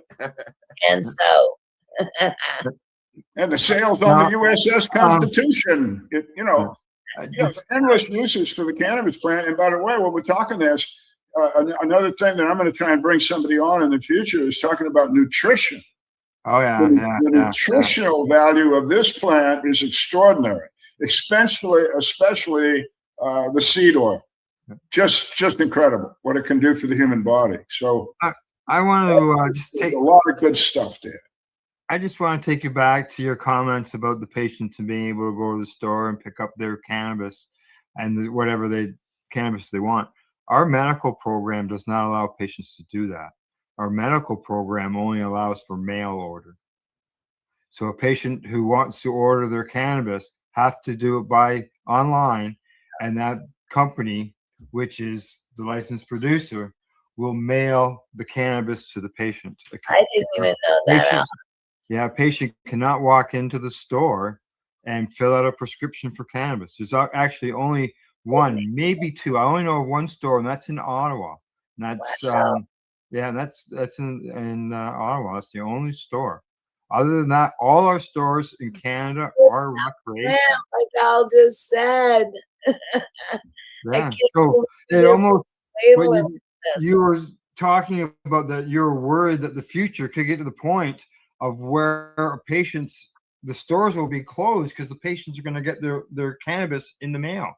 And that's exactly what is happening and has been happening here in Canada since day one. I think that's a good thing, frankly. You like that, eh? A lot of I have patients. no problem with getting it delivered to my house. Bad weather, I got one leg, whatever it is, they bring it to my house. I think it's a good thing. Why can't we have both? Why can't you have both? Right? Well, instead of having Amazon Prime, we'll have Cannabis Prime. My nickname from Gary is Prime. So we'll be now, at one time, you were able to grow personal, like 6 plants in your own backyard. Is this still that way in Canada? We grow 4. 4. All right. Well, that's pretty nice because they don't define what a plant is, do they? They just say a plant. It could be 30 feet high, right? There are a couple caveats to that. Oh. If you live in, like for example, if you're in BC, the plants cannot be grown where they can be seen. So, like growing them on a balcony. There was a fellow who got arrested because he had 4 plants or 3 plants growing in a garden during a garden show, and the plants weren't even part of the garden tour. And also, the province of Quebec, the Supreme Court of Canada, has agreed that the province of Quebec can prevent their residents from growing 4 plants. That is absolutely egregious of our government. It is. Now, Manitoba had a law like that, but they have a new government that has gone ahead and changed that law. So in Manitoba, they will be able to grow. But in Quebec, no. Well, that's not unlike what's going on down here with some of our states. Correct. Yeah. No, I follow all your news, and yes, some of it gets me upset. I guess I'll tell you when you hear about the parties blocking the rescheduling of cannabis. Yes. You sigh. But you find out why, though. That's really cool. Yeah. Right. We want to know details. Deets matter. Steve. All right, Casper, over to you, buddy. Well, Allison, it has been wonderful to see you again after all this time. As you know, Yeah, I haven't been that's doing a whole lot since 2017, so I haven't been avoiding you. I've been avoiding the world and taking time for rest, and I've been enjoying that. And it's nice to have you as one of our first guests as we do the reboot for the Time for Hemp Global Broadcasting Network. So thank you for being on the show today. Thank you. I love you, my sweet friend, and always have. I don't know. Al Graham, I want to thank you for doing all the legwork, hard work, and technical work to make this show a fabulous presentation. It is because of Al's knowledge and ability and niceness to join us that we are able to have a highly tech program on this highly discussed topic. And I also want to thank Al Bird for being our joint host in-house. Al Bird, you rock. Thank you for being part of the team. We just love you here. And I also want to thank everybody out there who is tuning in. As you know, we are starting again. If you tune in to us on BitChute or on Rumble, you'll see that I put up a foundation of videos that will help introduce you to some of the things that we've done here in the past. And if you like what we're doing, please hit the like and subscribe button and let all your friends know about what we're doing here so that when we get up in the morning and take the world to task, we want to let everybody know how important it is to take time for hemp.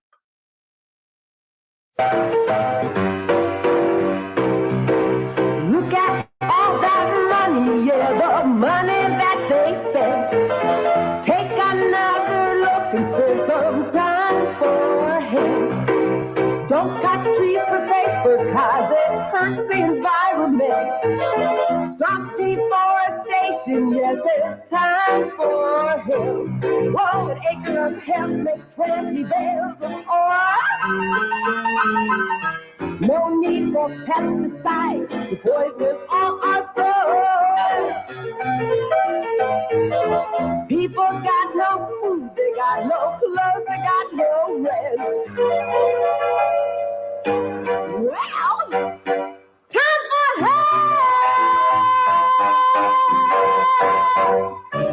Yeah. Time for Hemp is a Pace Radio Network content provider.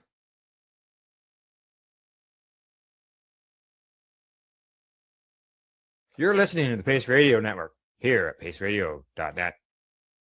The opinions of the individuals during this broadcast are their own and may not be the opinions of their group or other organizations they may be involved with. All medical advice during our broadcast is not a medical opinion and should be checked with your medical physician. When you have a pain that's reached its peak, Legacy for 20, it's so unique. If organic cannabis is what you seek, here's your trusted partner 7 days a week. Suppository salves, vapes and drops, topicals, edibles, infused pop. Just when life seems like it ain't easy, at Legacy 420, enjoy a pop freezy. Lab tested products, make them the GOAT. Legacy 420 out on your road. Legacy 420 in Tyndonega, Mohawk territory. Indigenous organic cannabis at its finest. Enjoy the buzz of legalization with Campbellford Lifestyle Shop. From lights to plant nutrients, books, consumption accessories, and more, we've got all your basics to grow or consume cannabis. Visit our info center or take a look at our piercing services and body jewelry, now available in-store through Campbellford Lifestyle Shop, 17 Bridge Street West, Campbellford. Limestone City Hydroponics is Kingston, Ontario's hydroponics shop. Take your growing to the next level and create the optimal environment with a tent kit, or maximize your yield with an ebb and flow flood table kit. Either way, Limestone City Hydroponics has more sizes and options to fit your needs. Are you looking for the power of the sun that adopts to your look first? They have professional grow lighting. They have indoor grow systems that are easy and cost effective, with many options to fit your living space and lifestyle. Cultivate your growing potential. We have everything you succeed. And if you can't make the door, they offer local delivery to the greater Kingston area. Remember, when you're looking for experts to help you grow, then look no further than the locally owned Limestone City Hydroponics, 105 Sunderland Drive in Kingston, Ontario. Call them at 613-548-0420. We are people advocating cannabis education here at paceradio.net. You're watching the 420 Pace, found at 420pace.ca. You're watching the 420 Pace Reroll Saturday.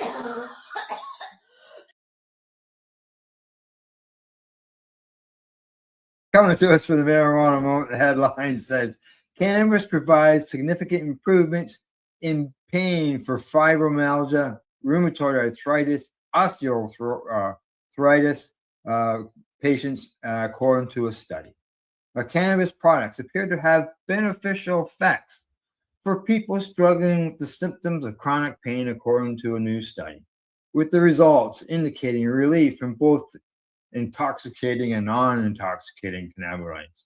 Now, researchers affiliated with the University of Buffalo, University of Michigan, and the medical school, and more better, recruited 64 people with fibro, 25 with rheumatoid arthritis, and 75 with osteoarthritis of the knee and or hip to participate in the trial. The participants, all of whom were California residents, were randomly assigned to take one of 3 different cannabinoid products via oral capsules over 12 weeks and report their pain, mental health, cognitive function, and physical functioning using a questionnaire. Now, product 1 contained 12.5 milligrams of CBD and 25 milligrams of THC. Product 2 had 10 milligrams of THCA and 10 milligrams of CBDA, 5 milligrams of CBDG, and 3 milligrams of CBC. Product 3 was comprised of 10 milligrams of CBD and 10 milligrams of CBDA. They say there were significant improvement across all symptoms except cognitive function abilities, the paper published in the journal Clinical Therapeutics. It goes on to say that effects range from small to large, with most not differing in magnitude across product or type of chronic pain.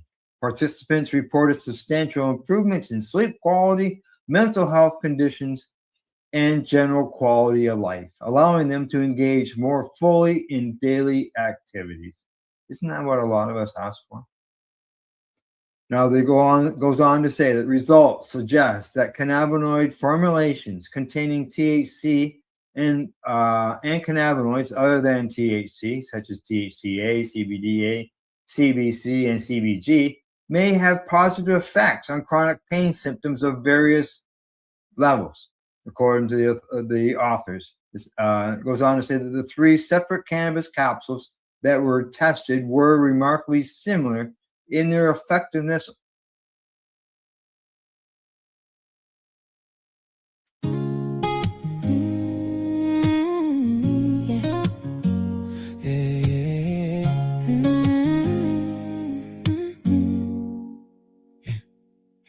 Doctor said, try this pill. Didn't ask how I really feel. Sleeping days, shaking nights, lost my taste for real life. Then a friend wrote truth in a paper. Little backyard old turntable. Coughed once, heart went calm for the first time. Pain felt small. This is my green light anthem.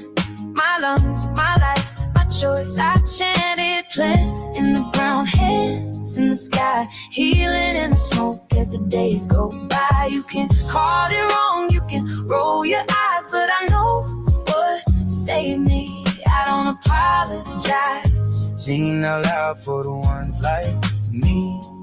Cannabis care, let the people be free. Hey.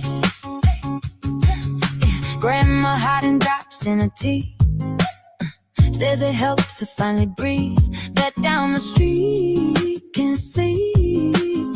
No more boasting his dreams. Still they slap cuffs on a kid for the same thing that helped me live. How's that fair? How's that right? When the garden could change your life. This is our green light anthem. From the chemo wards to the campus, from the mothers who just want rest to the anxious hearts in that Sunday best. You can pass your laws, we will pass it around till the courthouse hears our sound. Singing out loud for the ones in need.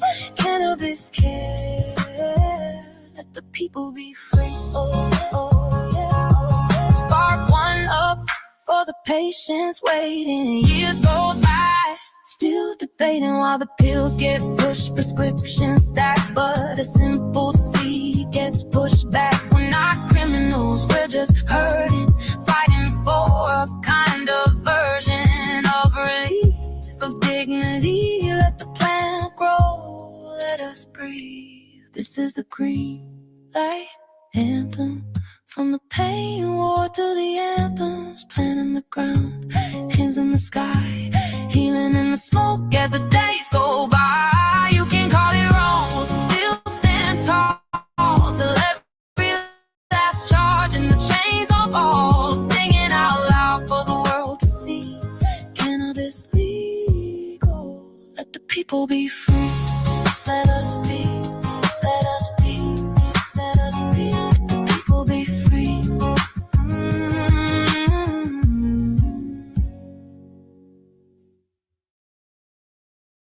Ooh, yeah. Ooh, yeah.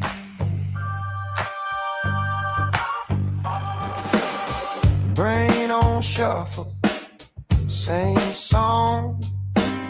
New spin, coffee gone cold, legs can't sit still again. Little blue notebook full of half-born schemes. Page after page of almost and in my dreams. When my head keeps spinning, I microdose my mind. Tiny little ticket till the room realign. Take a slow, sweet drag, let the static unwind. When my head keeps spinning, I microdose my mind.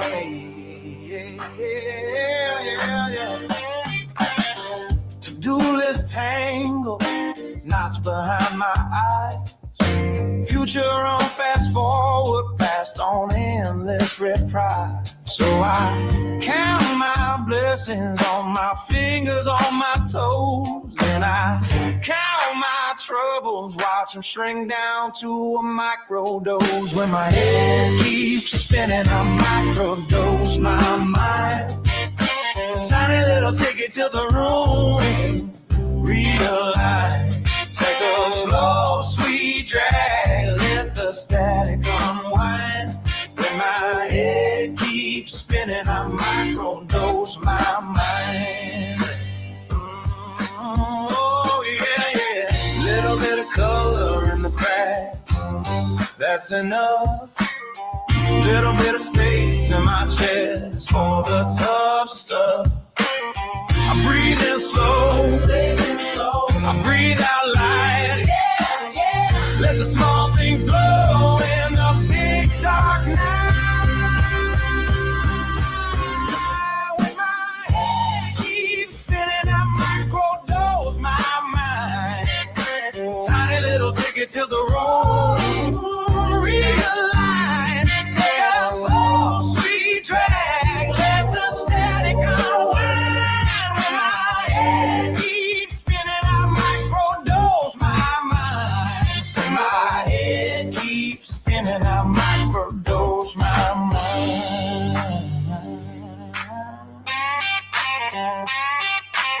Ooh.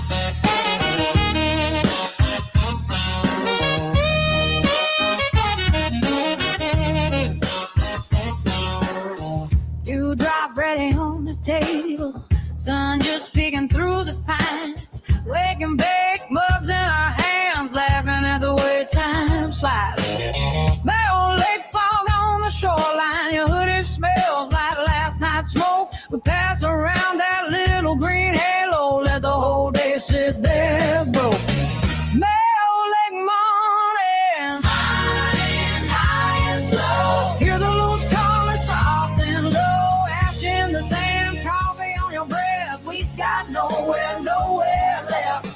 Bay old lake mornings, hearts on fire, cannabis circling around the fire. If this is all we ever made, I'm okay right here on Mayo Lake. Yeah.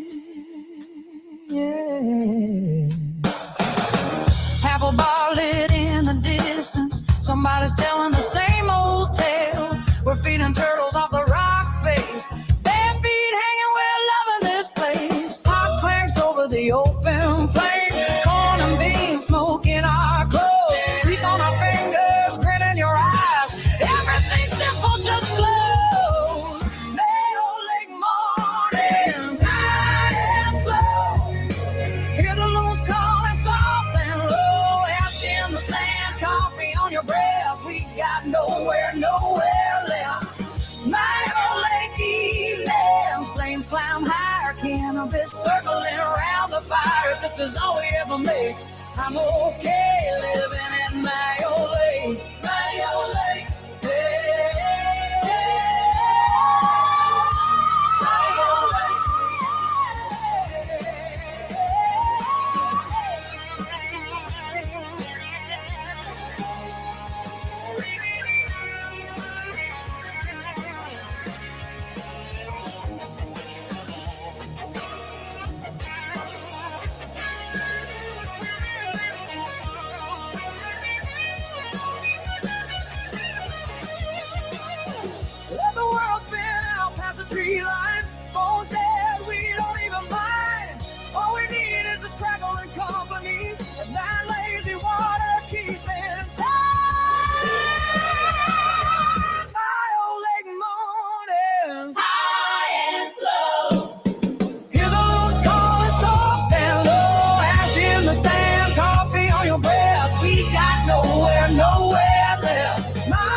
you, smoke in our hair, nothing to lose if this is all we ever made. Swear I'll stay right here on me all day.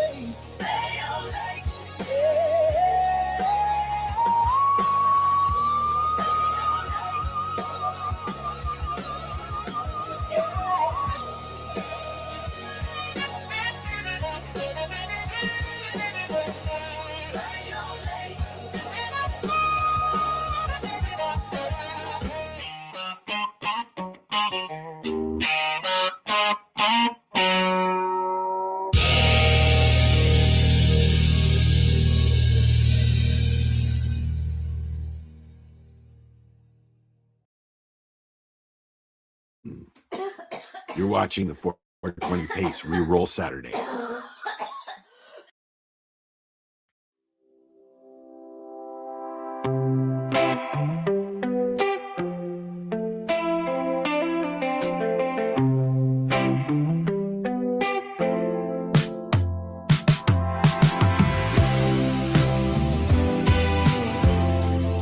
Streetcar size on Queen at dawn. Coffee, steam, old vinyl on. Tie-dye sky in a puddle's frame. Bell rings twice, but it sounds like my name. Spinning on this Queen Street carousel. Slow right through the colors where we fell.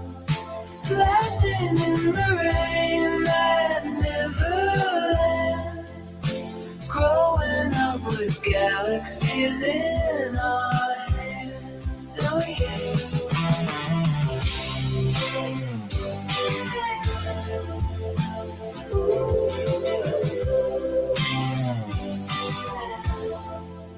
Posters peel on a brick cafe. Burnt out roll spell yesterday. Corner kids trading dreams for change. Every joke soft edged, every face half strange. Spinning on this cold street carousel. Slow right through the colors where we fell. Laughing in the rain that never ends. Growing up with galaxies in our hands. Did we float or did their houses bend? Was that summer or a message we could send? You traced maps on the back of my sleeve. Said this is home if we wanna believe.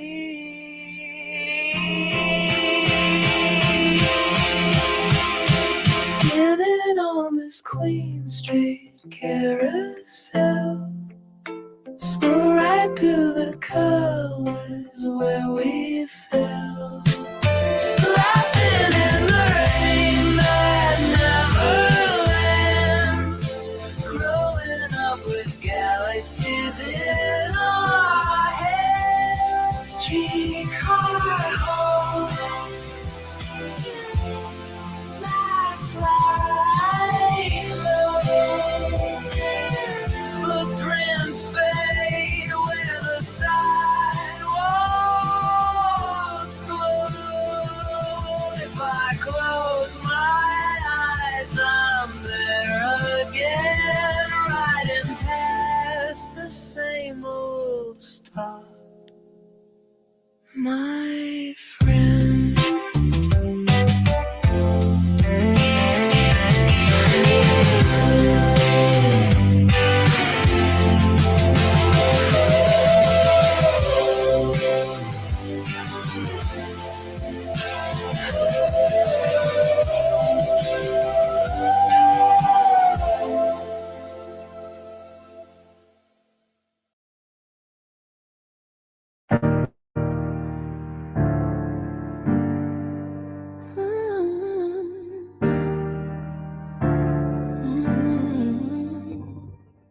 Cannabis leaf on my lanyard, box of treating yourself by my feet.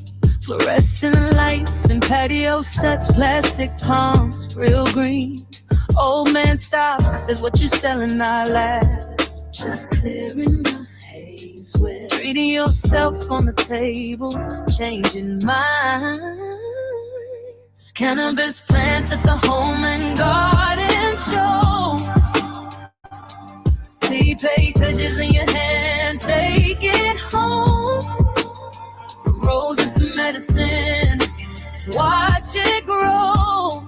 Yeah, we bring the truth where they never thought it would ever go. Cannabis plants in the home and garden show. Cannabis plants in the home and garden show. Pay safe to taste on that brochure, little links to bigger hope. Beside the grills and garden gnomes, we're talking tinctures, talking smoke.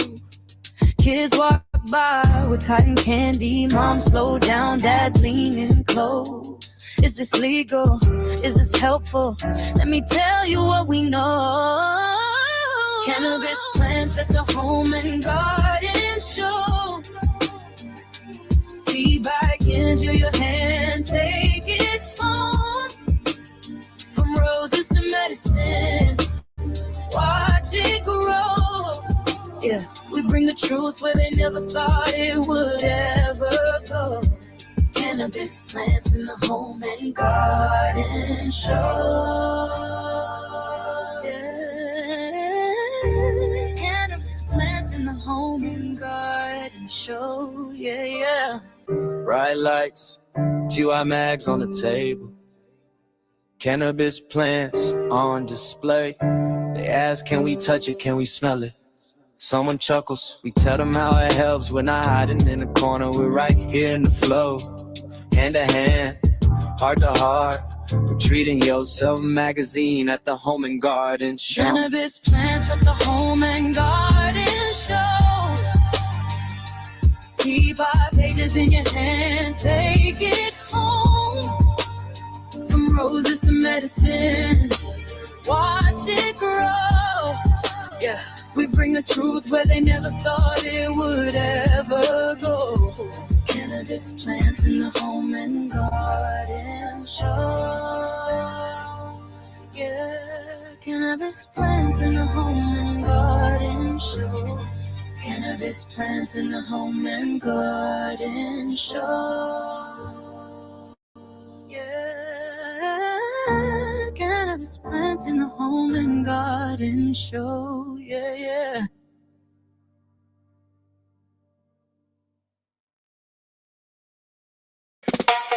Oh, na na na na na na na na.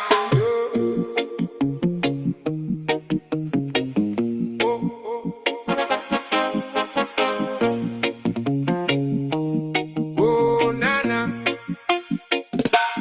Morning rough, bones talk loud. I rose slow through the crowd. Green breath in a paper crown. Got the weight, but I sit down. Hard week, heavy hands, pockets full of shifting plans. You say pain don't leave clean, but I know what the roots mean. Let it spin, let it swing. One small spark and the whole room sings. Easy now, take your time. Feel that calm come over mine. Cannabis heals. Cannabis heals. Heals. Heals. Heals. Cannabis heals. Cannabis heals. Yeah, it cools. It shields. One deep pull, I'm back in my skin. Cannabis heals. Let it roll in.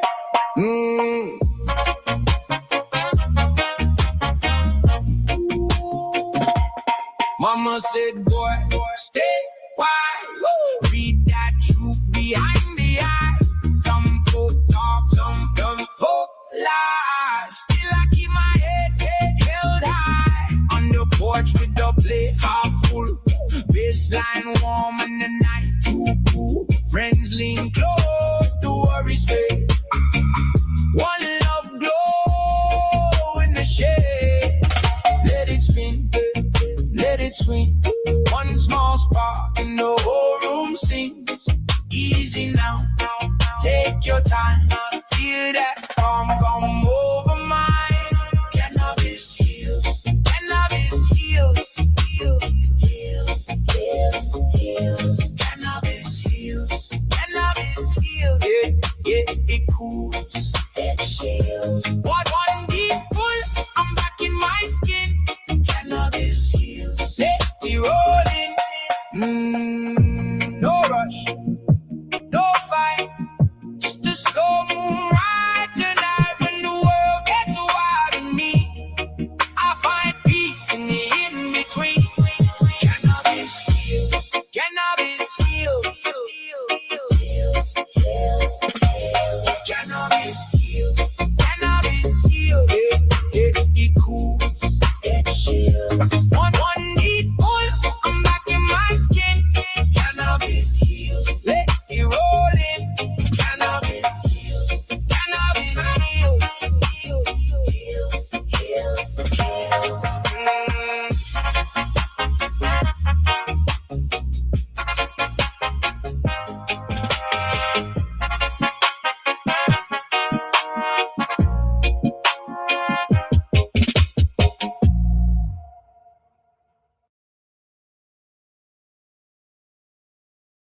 Rerolled. You're watching the 420 Pace, found at 420pace.ca.